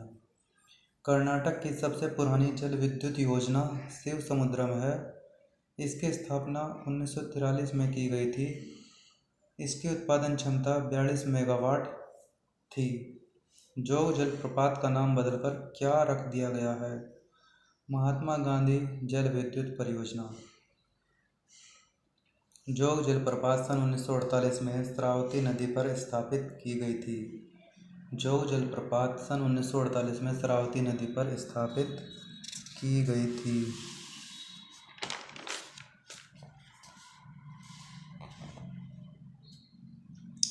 तमिलनाडु में स्थित जल विद्युत परियोजनाएं: number 1 Mettur, number 2 Moyar, number 3 Kodayar, number 4 Papanasam, number 5 Pykara, number 6 Solaiyar, number 7 Aliyar, number 8 Suruliyar, number 9 Sakramathi. Kerala में स्थित प्रमुख जल विद्युत परियोजनाएं हैं। नंबर 1 इडुक्की पेरियार, सबरीगिरी, कुठियाडी, कल्लड़, पल्लीवासल, पोन्नियार। यूपी में स्थित प्रमुख जल विद्युत परियोजनाएं: गंगा ग्रिड, माता टीला, चित्तौड़ा, रेहंद, रामगंगा, सलावा, खोदरी, निर्गाजनी, भोला, सुमेरा, पलरा। चमेरा जल विद्युत परियोजना कहाँ है? हिमाचल प्रदेश में। बहुत मोस्ट इम्पोर्टेंट क्वेश्चन है। चमेरा जल विद्युत परियोजना हिमाचल प्रदेश में है। सतलज नदी पर बनी नाथपा जाखरी परियोजना भारत की सबसे बड़ी जल विद्युत परियोजना है। सतलज नदी पर बनी नाथपा जाखरी परियोजना भारत की सबसे बड़ी जल विद्युत परियोजना है। आंध्र प्रदेश में स्थित प्रमुख जल विद्युत परियोजनाएं आंध्र प्रदेश में पहली है मचकुंड, निजाम सागर, नागार्जुन सागर, श्रीशैलम। ये आंध्र प्रदेश में जल विद्युत परियोजनाएं हैं। बांकड़ा नागल परियोजना पर 12 शक्ति ग्रह स्थापित हैं। बांकड़ा नागल परियोजना पर 12 शक्ति ग्रह स्थापित हैं। जम्मू कश्मीर में स्थित प्रमुख जल विद्युत परियोजनाएं: number 1 Salal, number 2 Dulhasti, number 3 Jhelum नदी पर बारामूला तथा चेनानी। एटॉमिक एनर्जी विभाग की स्थापना कब की गई थी? 1954 में। सन 1954 में ट्राम्बे, मुंबई में परमाणु ऊर्जा संस्थान स्थापित किया गया, जिसका नाम बदलकर 1967 में भाभा एटॉमिक रिसर्च सेंटर कर दिया गया। सन 1954 में ट्राम्बे में परमाणु ऊर्जा संस्थान स्थापित किया गया, जिसका नाम बदलकर 1967 में भाभा एटॉमिक रिसर्च सेंटर कर दिया गया। रावत भाटा परमाणु ऊर्जा केंद्र कहाँ है? राजस्थान में है। कुडनकुलम व कल्पक्कम परमाणु ऊर्जा केंद्र कहाँ है? तमिलनाडु में है। आधुनिक लौह इस्पात उद्योग का वास्तविक प्रारंभ किस स्थान पर स्थापित कारखाने के साथ हुआ? कुल्टी। तट आधारित इस्पात संयंत्र विशाखापत्तनम। दुर्गापुर लौह इस्पात संयंत्र किस देश के सहयोग से स्थापित किया गया? ब्रिटेन। दुर्गापुर लौह इस्पात संयंत्र किस देश के सहयोग से स्थापित किया गया? ब्रिटेन। राउरकेला इस्पात संयंत्र की स्थापना हुई थी जर्मनी के सहयोग से। भिलाई इस्पात संयंत्र किसकी मदद से स्थापित किया गया? रूस। भिलाई इस्पात संयंत्र किसकी सहायता से स्थापित किया गया? रूस की सहायता से।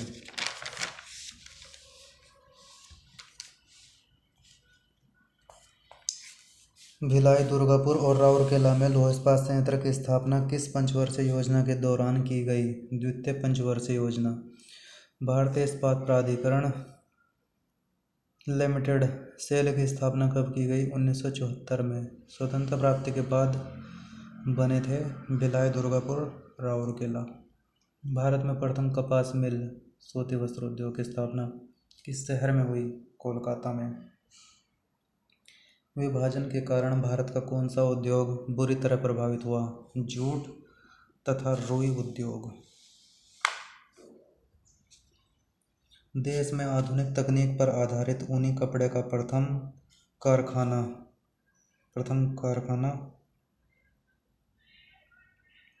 कानपुर में लाल इमली के नाम से स्थापित किया गया था। इसकी स्थापना कब हुई थी? 1976 में। पंजाब में कौन सा स्थान हौजरी उद्योग के लिए प्रसिद्ध है? लुधियाना। देश में रेशम उद्योग का सर्वाधिक स्थानीयकरण किस राज्य में हुआ? कर्नाटक में। भारत में सीमेंट उत्पादन में अग्रणी राज्य राजस्थान। कटनी में क्या है? सीमेंट कारखाना। पहले भी बता चुका हूँ, बहुत फेमस कारखाना है ये कटनी सीमेंट के लिए। डालमिया दादरी सीमेंट कारखाना हरियाणा राज्य में है। सीमेंट उद्योग की स्थापना के लिए किसकी उपस्थिति अधिक प्रभावी होती है? कोयला तथा जिप्सम की उपस्थिति अधिक प्रभावित होती है। सीमेंट उत्पादन में भारत का तीसरा स्थान है। भारत में प्रथम सीमेंट संयंत्र 1904 में कहाँ स्थापित किया गया था? चेन्नई में। भारत में प्रथम उर्वरक संयंत्र 1906 में कहाँ स्थापित किया गया?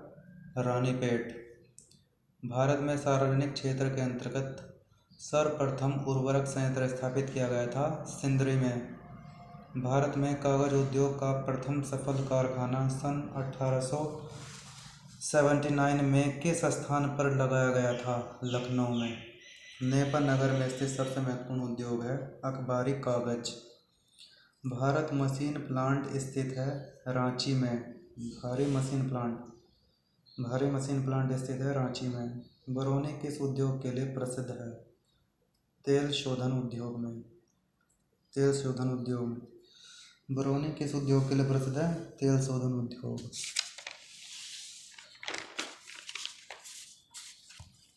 तेल शोधन उद्योग में। डीजल लोकोमोटिव कारखाना कहाँ स्थित है? वाराणसी में।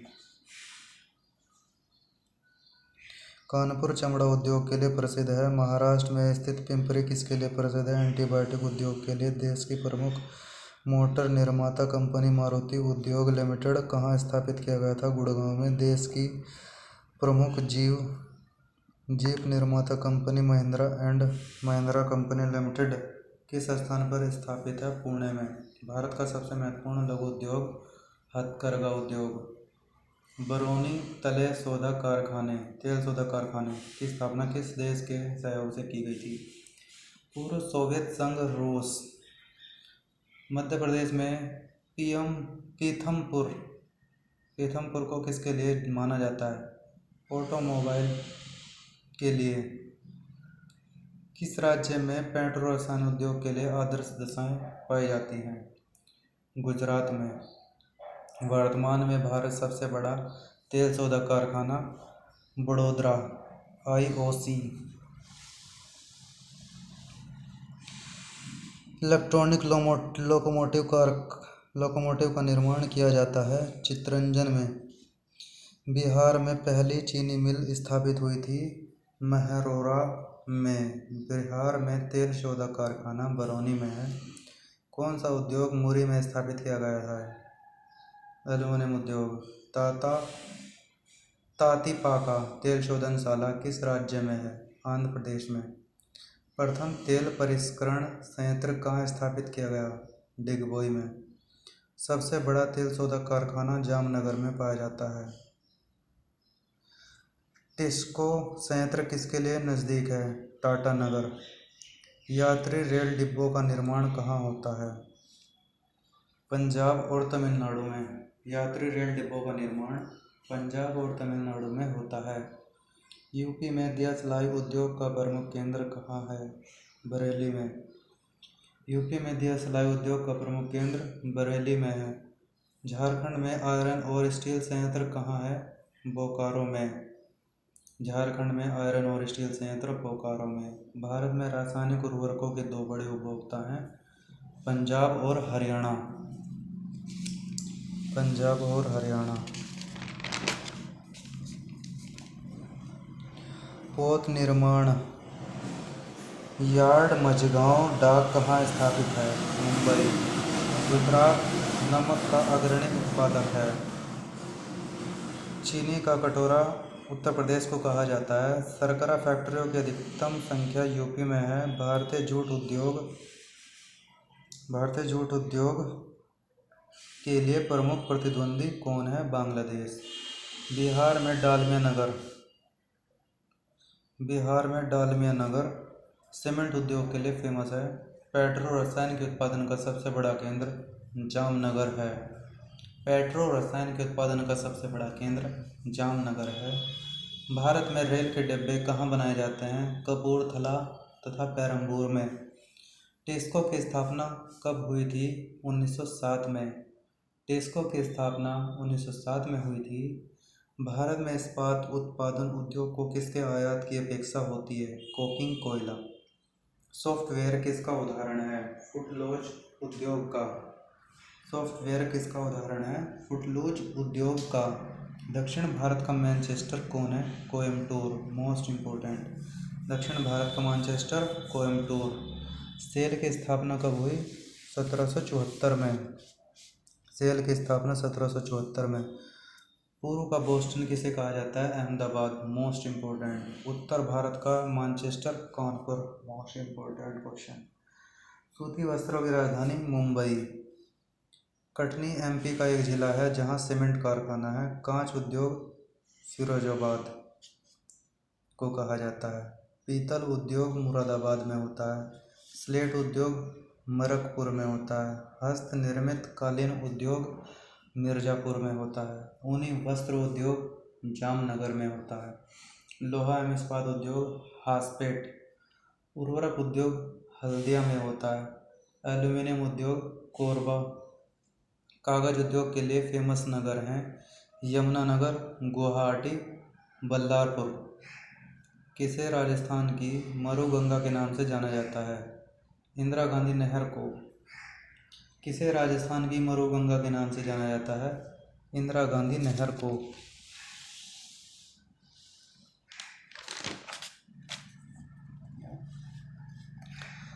राजस्थान के स्थलीय भूभाग में जल आपूर्ति करने के लिए कौन सी नहर महत्वपूर्ण है? इंदिरा गांधी नहर।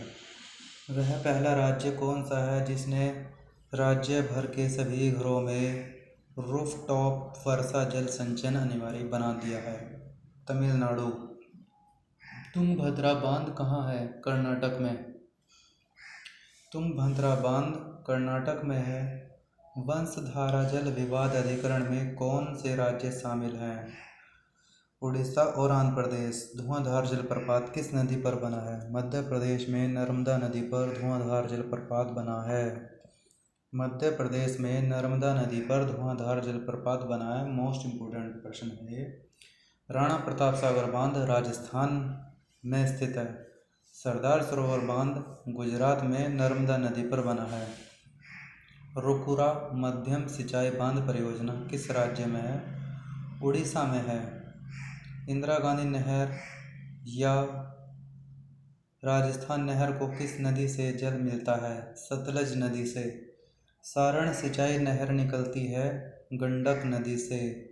त्रिवेणी नहर में किस नदी से पानी आता है? गंडक नहर से।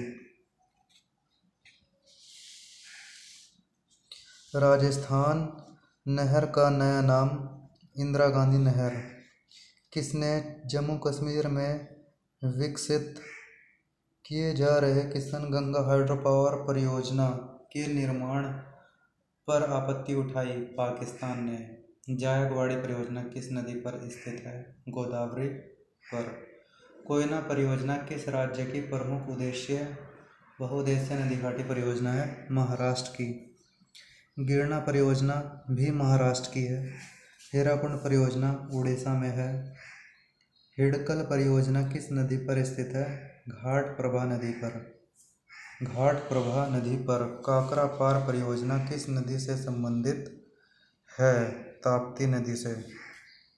काकरा पार परियोजना ताप्ती नदी से संबंधित है। भाखड़ा नागल किन राज्यों की संयुक्त परियोजना है?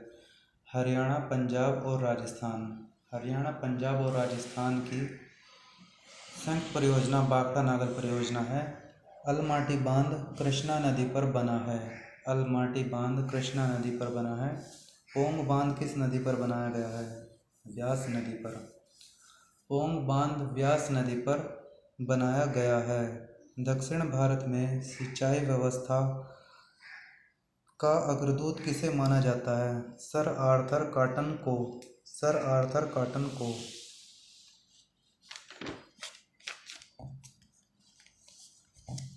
भारत की सिंचाई क्षमता का सर्वाधिक भाग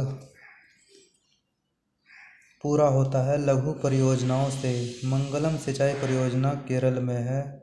इंदिरा गांधी नहर का उद्गम स्थल हरिके बैराज है। हरिके बैराज इंदिरा गांधी नहर का प्रमुख जल स्रोत किन नदियों के संगम पर है? व्यास और सतलज नदी के संगम पर। इंदिरा गांधी नहर का निर्माण कार्य कब प्रारंभ हुआ था? 1958 में। कौन सी नदी व्यास नदी के पोंग बांध के जल का उपयोग करती है? इंदिरा गांधी नहर परियोजना। विश्व की सबसे पुरानी व विकसित नहर व्यवस्था भारत में कौन सी है? गंग नहर। गंग नहर, जो कि सबसे पुरानी नहरों में से है, का निर्माण गंग सिंह जी ने कब करवाया? 1927 में करवाया। सरदार सरोवर परियोजना से लाभान्वित होने वाले राज्य? गुजरात, महाराष्ट्र, मध्य प्रदेश, राजस्थान। सरदार सरोवर परियोजना से लाभान्वित होने वाले राज्य हैं गुजरात, महाराष्ट्र, मध्य प्रदेश, राजस्थान। सरदार सरोवर परियोजना से सर्वाधिक लाभ मध्य प्रदेश को मिलता है। सरदार सरोवर परियोजना से सर्वाधिक लाभ मध्य प्रदेश को मिलता है। इंदिरा सागर बांध भी नर्मदा नदी पर बना है। इंदिरा सागर बांध भी नर्मदा नदी पर बना है। भारत का सबसे पुराना जल शक्ति उत्पादन केंद्र शिव समुद्रम कर्नाटक है। कावेरी नदी के जल बंटवारे का विवाद किन राज्यों से संबंधित है? तमिलनाडु, कर्नाटक, केरल, कुचिपुड़ी नहीं, पांडुचेरी से। नागार्जुन सागर परियोजना किस नदी पर बनी है? कृष्णा नदी पर। नागार्जुन सागर परियोजना कृष्णा नदी पर बनी है। हीराकुंड बांध महानदी पर बना है। हीराकुंड बांध महानदी पर बना है। चंबल नदी पर गांधी सागर बांध बना है। चंबल नदी पर गांधी सागर बांध बना है। राणा प्रताप सागर चंबल नदी पर बना है। टिहरी जल विद्युत परियोजना भागीरथी एवं भिलंगाना नदी पर बनी है। टिहरी जल विद्युत परियोजना भागीरथी एवं भिलंगाना नदी पर बनी है। दामोदर घाटी निगम की स्थापना कब हुई थी? 1948 में। कौन सी परियोजना भारत ने भूटान के सहयोग से बनाई है? चुका बांध परियोजना। चुका बांध परियोजना इडुक्की पेरियार नदी पर बनी है। इडुक्की पेरियार नदी पर बनी है। बहुउद्देशीय नदी घाटी परियोजनाओं को आधुनिक भारत के मंदिर किसने कहा? जवाहरलाल नेहरू ने। Most important person. बहुउद्देशीय नदी घाटी परियोजनाओं को आधुनिक भारत के मंदिर किसने कहा था? जवाहरलाल नेहरू ने।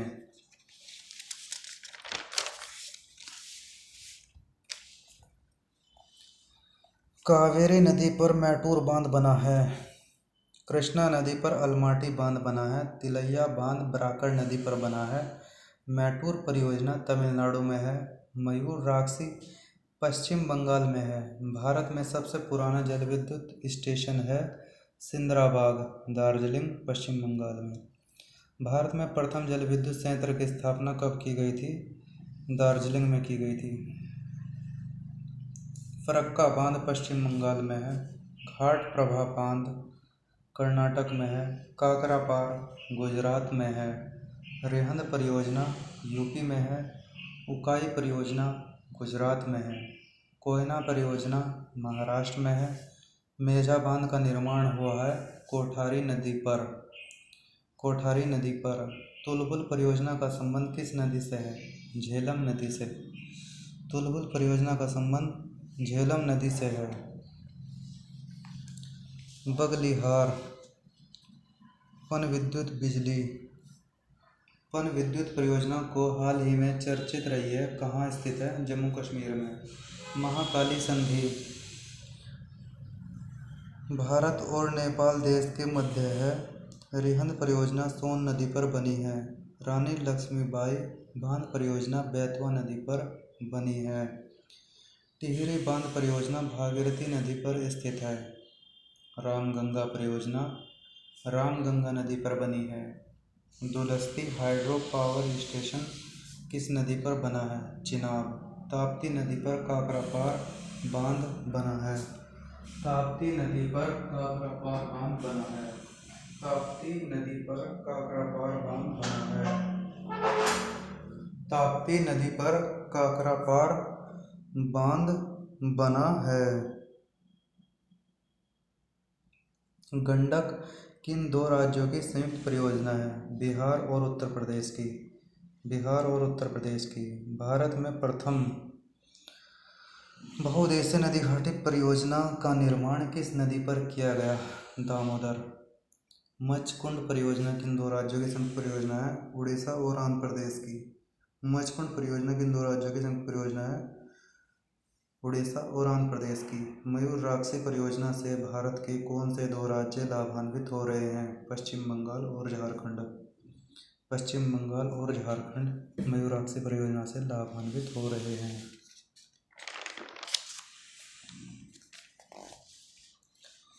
उकाई परियोजना गुजरात में ताप्ती नदी पर बनाई गई है। उकाई परियोजना भारत में ताप्ती नदी पर बनाई गई है। कौन सी बहुउद्देशीय नदी घाटी परियोजना का निर्माण टेनेसी नदी घाटी परियोजना के आधार पर किया गया? दामोदर घाटी परियोजना। कोसी परियोजना कहाँ है? बिहार में। मयूर राक्षसी परियोजना कहाँ है? पश्चिम बंगाल में। सलाल जल विद्युत परियोजना किस राज्य में है? जम्मू कश्मीर में। टीक रोंग जल विद्युत परियोजना देश के किस राज्य में निर्माणाधीन है? अरुणाचल प्रदेश में। लोकटक शक्ति परियोजना मणिपुर में है। 2011 के अनुसार भारत की कुल जनसंख्या 1,21,01,93,422 व्यक्ति है।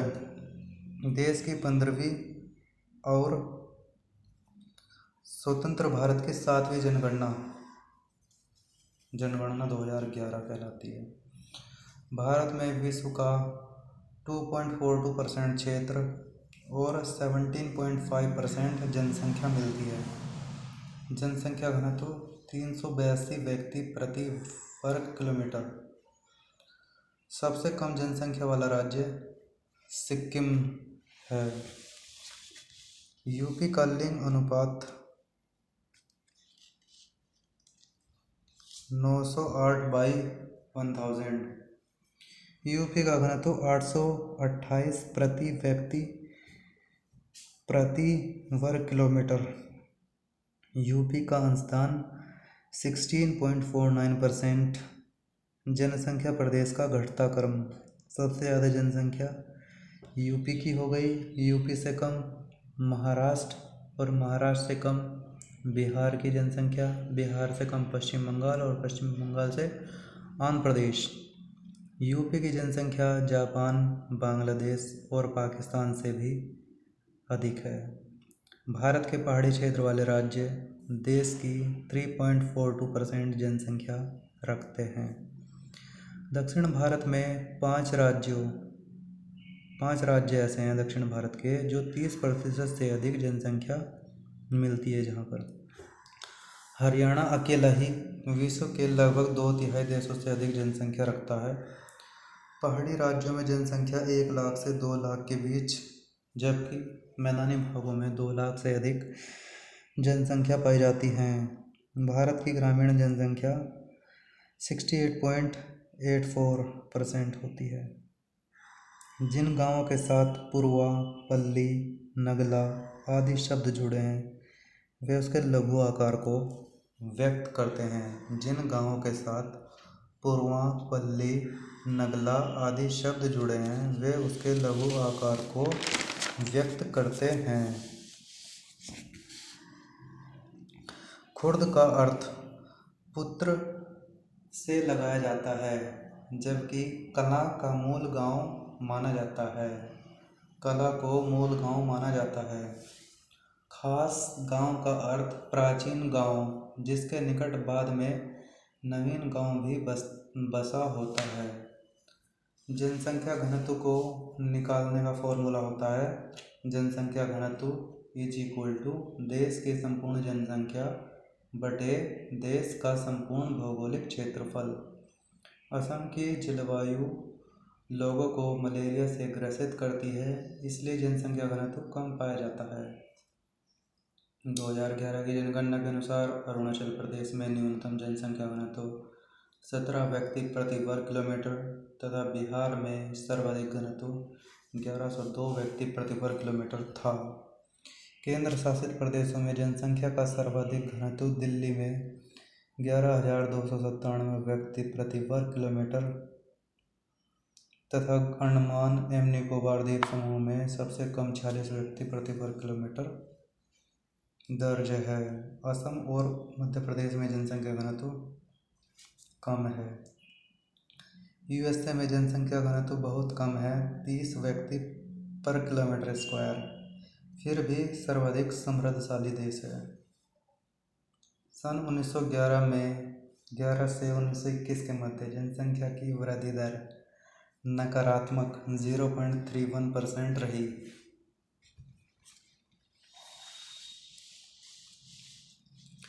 सन 1921 की जनगणना को भारत में जनांकीय परिवर्तन का महान निदेशक वर्ष कहा जाता है। सन 1921 की जनगणना को भारत में जनांकीय परिवर्तन का महान विभाजक वर्ष कहा जाता है। सबसे कम 10 के वृद्धि दर 0.47% नागालैंड में दर्ज की गई। सन 1952 में परिवार नियोजन कार्यक्रम लागू किया गया। सन 1952 में परिवार नियोजन कार्यक्रम लागू किया गया। सन 1976 में भारत सरकार ने राष्ट्रीय जनसंख्या नीति की घोषणा की। सन 1976 में भारत सरकार ने राष्ट्रीय जनसंख्या नीति की घोषणा की। भारत में वर्तमान समय में 9,645 से अधिक गर्भपात केंद्र मान्यता प्राप्त हैं। वंध्याकरण कार्यक्रम सन 1956 में प्रारंभ किया गया। गर्भवती महिलाएं 20 हफ्ते की गर्भावस्था तक गर्भपात करा सकती हैं। सन 2011 में जन्म दर 21.8 व मृत्यु दर 7.1 प्रति हजार दर्ज की गई। भारत की 27% जनसंख्या निरक्षर है। भारत की 27% जनसंख्या निरक्षर है।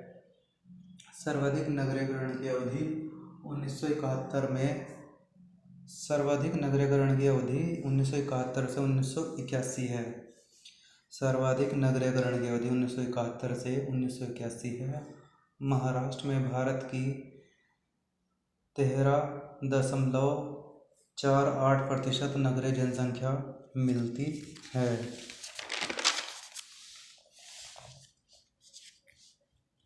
यूपी में 11.79% नगरीकरण में, तमिलनाडु में 9.27%, तीसरा स्थान। 2011 में 10 लक्षी महानगरों की संख्या 53 हो गई है। 2011 में 10 लक्षी महानगरों की संख्या 53 हो गई है। मुंबई सबसे बड़ा नगरीय समूह है। मुंबई सबसे बड़ा नगरीय समूह है। धारावी मुंबई की सबसे बड़ी मलिन बस्ती है। धारावी मुंबई की सबसे बड़ी मलिन बस्ती है। कुल नगरीय जनसंख्या में मलिन बस्तियों में रहने वाली जनसंख्या का सबसे अधिक प्रतिशत महाराष्ट्र में 41.33% तथा सबसे कम प्रतिशत केरल में 1.81% पाया जाता है। पी सेन गुप्ता ने संसाधन प्रदेशों को 1968 में जनांकीय विशेषताओं, सामाजिक आर्थिक विकास स्तर तथा संसाधन संभाव्यता के आधार पर 3 भागों में बांटा है: dynamic resource region, prospective resource region, problem. P Sen Gupta ने भारत को 19 जनसंख्या संसाधन प्रदेशों में विभक्त किया है। अंकलेश्वर में पेट्रोलियम के भंडार हैं। अंकलेश्वर में पेट्रोलियम के भंडार है। गतिशील संसाधन प्रदेश का एक महत्वपूर्ण क्षेत्र पंजाब व गंगा यमुना दोआब क्षेत्र है। भद्रावती में लौह अयस्क कारखाना है। भद्रावती में लौह अयस्क कारखाना है। इंडेली में फेरोमैंगनीज का कारखाना है। भारत देश की राष्ट्रीय राजमार्ग प्रणाली में 92,851 किलोमीटर लंबी सड़कें हैं। राष्ट्रीय राजमार्ग केंद्र सरकार के नियंत्रण में है। राष्ट्रीय राजमार्ग केंद्र सरकार के नियंत्रण में है। प्रांतीय राजमार्ग राज्य सरकार के नियंत्रण में है, यानी कि जो स्टेट हाईवे हैं वो राज्य सरकार के नियंत्रण में है और जो राष्ट्रीय राजमार्ग हैं वो केंद्र सरकार के नियंत्रण में है। भारत में प्रांतीय राजमार्गों की कुल लंबाई 1,42,887 किलोमीटर है। ग्रामीण सड़कों को इंग्लिश में रूरल रोड्स कहा जाता है। Rural road. ग्रामीण सड़कों का सर्वाधिक घनत्व हरियाणा राज्य में पाया जाता है। ग्रामीण सड़कों का सर्वाधिक घनत्व हरियाणा राज्य में पाया जाता है। ग्रामीण सड़कों के निर्माण के लिए प्रधानमंत्री ग्राम सड़क योजना वर्ष 2000 में शुरू की गई। ग्रामीण सड़कों के निर्माण के लिए प्रधानमंत्री ग्राम सड़क योजना वर्ष 2000 में शुरू की गई। सीमा सड़क संगठन की स्थापना सन 1960 में हुई थी। सीमा सड़क संगठन की स्थापना सन 1960 में हुई थी। स्वर्णिम चतुर्भुज परियोजना सन 2000 में शुरू की गई। स्वर्णिम चतुर्भुज परियोजना सन 2000 में शुरू की गई। स्वर्णिम चतुर्भुज परियोजना में दिल्ली, मुंबई, चेन्नई, कोलकाता 4 महानगरों को जोड़ने वाली 5,846 किलोमीटर लंबाई शामिल है।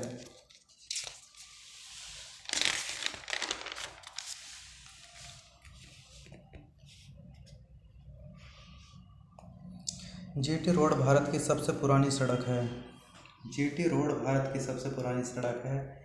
यह कोलकाता से पेशावर पाकिस्तान तक जाती है। कोलकाता से पाकिस्तान तक जाती है पेशावर। जीटी रोड को राष्ट्रीय राजमार्ग संख्या 1 से जाना जाता है। जीटी रोड को राष्ट्रीय राजमार्ग संख्या 1 से जाना जाता है। चेन्नई कोलकाता राजमार्ग।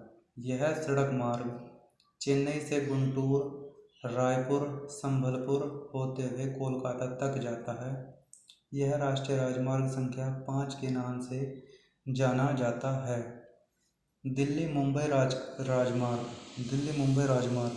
यह मार्ग दिल्ली से जयपुर, अजमेर, उदयपुर, अहमदाबाद, सूरत होते हुए मुंबई तक जाता है। यह राष्ट्रीय राजमार्ग संख्या 3 के नाम से जाना जाता है। कन्याकुमारी वाराणसी राष्ट्रीय राजमार्ग। कन्याकुमारी वाराणसी राष्ट्रीय राजमार्ग। यह भारत का सबसे लंबा राजमार्ग है। इसे राष्ट्रीय राजमार्ग संख्या 7 के नाम से जाना जाता है। कन्याकुमारी वाराणसी राष्ट्रीय राजमार्ग। यह भारत का सबसे लंबा राष्ट्रीय राजमार्ग है। इसे राष्ट्रीय राजमार्ग संख्या 7 के नाम से जाना जाता है। भारत में रेलों की शुरुआत सन 1853 में मुंबई थाने के मध्य 34 किलोमीटर लंबे मार्ग से हुई थी। भारत में रेल इंजनों का निर्माण चित्तरंजन, वाराणसी, भोपाल में होता है। पटियाला में डीजल कंपोनेंट वर्क्स की स्थापना की गई। पटियाला में डीजल कंपोनेंट वर्क्स की स्थापना की गई। यात्री डिब्बों का निर्माण integral coach factory Perambur, Chennai व रेल कोच फैक्ट्री कपूरथला में होता है। भारत में 17 रेलवे जोन हैं। भारत में 17 रेलवे जोन हैं। भारत में 17 रेलवे जोन हैं। उत्तर रेलवे NR का मुख्यालय नई दिल्ली में है। उत्तर पूर्वी रेलवे का मुख्यालय गोरखपुर में है। उत्तर पूर्वी रेलवे का मुख्यालय गोरखपुर में है। पूर्वी रेलवे का मुख्यालय कोलकाता में है। पूर्वी रेलवे का मुख्यालय कोलकाता में है। उत्तर पूर्वी सीमांत रेलवे का मुख्यालय मालीगांव गुवाहाटी में है। दक्षिण रेलवे का मुख्यालय चेन्नई में है। दक्षिण रेलवे का मुख्यालय चेन्नई में है। दक्षिण पूर्व रेलवे का मुख्यालय कोलकाता में है। दक्षिण मध्य रेलवे का मुख्यालय सिकंदराबाद में है। मध्य रेलवे का मुख्यालय मुंबई सेंट्रल में है। मध्य रेलवे का मुख्यालय मुंबई सेंट्रल में है। प्राचीन रेलवे का मुख्यालय मुंबई चर्च गेट में है। विदेशी व्यापार को विकास का इंजन कहा जाता है। विदेशी व्यापार को विकास का इंजन कहा जाता है। मुंबई की जलवायु फिल्म और सूती वस्त्र उद्योग के लिए उत्तम है। मुंबई की जलवायु फिल्म और सूती वस्त्र उद्योग के लिए उत्तम है।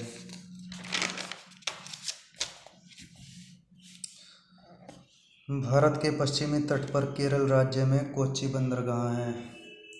कांडला एक ज्वारीय बंदरगाह है। कांडला एक ज्वारीय बंदरगाह है जो कि गुजरात में पड़ता है।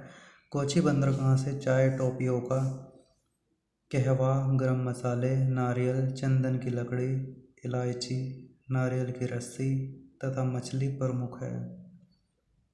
कांडला बंदरगाह 23 डिग्री उत्तरी अक्षांश तथा 77 डिग्री 10 मिनट पूर्वी देशांतर पर स्थित है। कांडला बंदरगाह 23 डिग्री उत्तरी अक्षांश तथा 77 डिग्री 10 मिनट पूर्वी देशांतर पर स्थित है। मुंबई बंदरगाह 18 डिग्री 55 मिनट उत्तरी अक्षांश तथा 72 डिग्री 54 मिनट पूर्वी देशांतर पर स्थित है।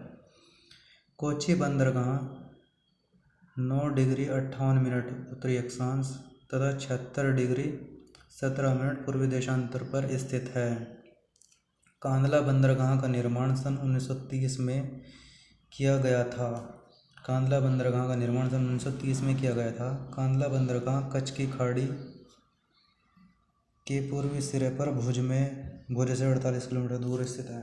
कांडला बंदरगाह कच्छ की खाड़ी के पूर्वी सिरे पर भुज से 48 किलोमीटर दूर स्थित है। कांडला बंदरगाह यूरोपीय देशों से सबसे निकट है। चेन्नई बंदरगाह भारत के पूर्वी तट पर तमिलनाडु राज्य में 13 डिग्री 10 मिनट उत्तरी अक्षांश तथा 80 डिग्री 25 मिनट पूर्वी देशांतर पर स्थित है।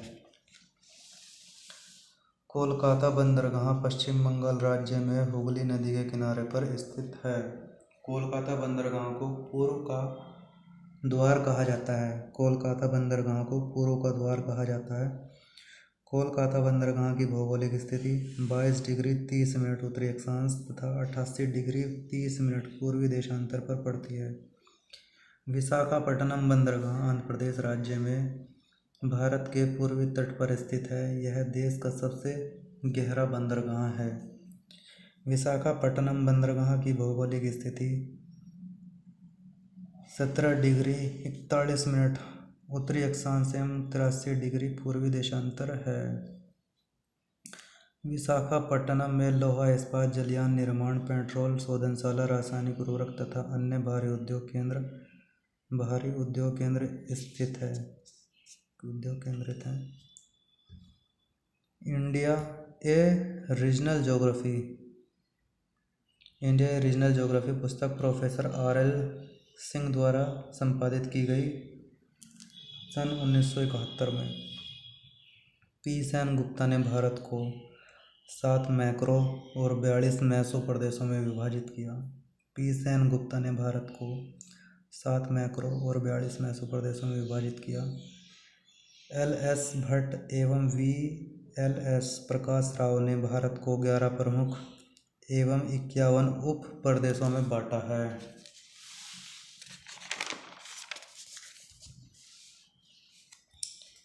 वी नाथ ने भारत का प्रादेशिकरण 15 संसाधन विकास प्रदेशों में किया। वी नाथ ने भारत का प्रादेशिकरण 15 संसाधन विकास प्रदेशों में किया। वी नाथ ने अपने प्रादेशिकरण में भौगोलिक कारक, धरातलीय बनावट, मिट्टियाँ, भौगोलिक संरचना, जलवायु तथा कृषि भूमि उपयोग को आधार बनाया। L.D. स्टाम्प एक ब्रिटिश भूगोलवेत्ता थे। एल.डी. स्टाम्प ने भारत का प्रादेशिकरण सन 1926 में किया। एल.डी. स्टाम्प ने भारत के प्रादेशिकरण में भौगोलिक बनावट एवं संरचना तथा गौण रूप से जलवायु को आधार बनाया। एल.डी. स्टाम्प ने भारत को 3 मुख्य प्रदेशों और 22 उपप्रदेशों में बांटा। बलूचिस्तान पठार पाकिस्तान में है। बलूचिस्तान पठार पाकिस्तान में है। एल.डी. स्टाम्प के वर्गीकरण में भारतीय द्वीपों को कोई स्थान नहीं दिया गया है। एल.डी. स्टाम्प के वर्गीकरण में भारतीय द्वीपों को कोई स्थान नहीं दिया गया है। Doctor MB. पीठावाला ने भारत को 17 उपविभागों में बांटा। Doctor MB. पीठावाला ने भारत को 17 उपविभागों में बांटा। O.H.K. स्पैट एक ब्रिटिश भूगोलवेत्ता थे। O.H.K. स्पैट एक ब्रिटिश भूगोलवेत्ता थे। सन 1954 में भौगोलिक परिस्थितियों के आधार पर द्वीपों को छोड़कर 3 मैक्रो प्रदेशों के अंतर्गत 35 प्रथम श्रेणी के व 74 द्वितीय श्रेणी सहित 225 उपविभाग किए हैं। वर्तमान में भारत के अंतर्गत स्पैट द्वारा वर्गीकृत 32 मैक्रो प्रदेश ही आते हैं। इंडिया ए रीजनल ज्योग्राफी पुस्तक प्रोफेसर रामलोचन सिंह ने लिखी। प्रोफेसर रामलोचन सिंह बनारस हिंदू विश्वविद्यालय से संबंधित हैं।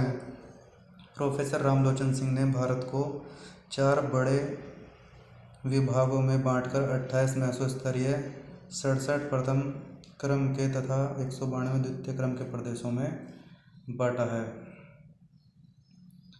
दोस्तों, ये 717 question MA second semester Bharat के भूगोल की दृष्टि से महत्वपूर्ण थे, जो एग्जाम में आने की सर्वाधिक संभावना है।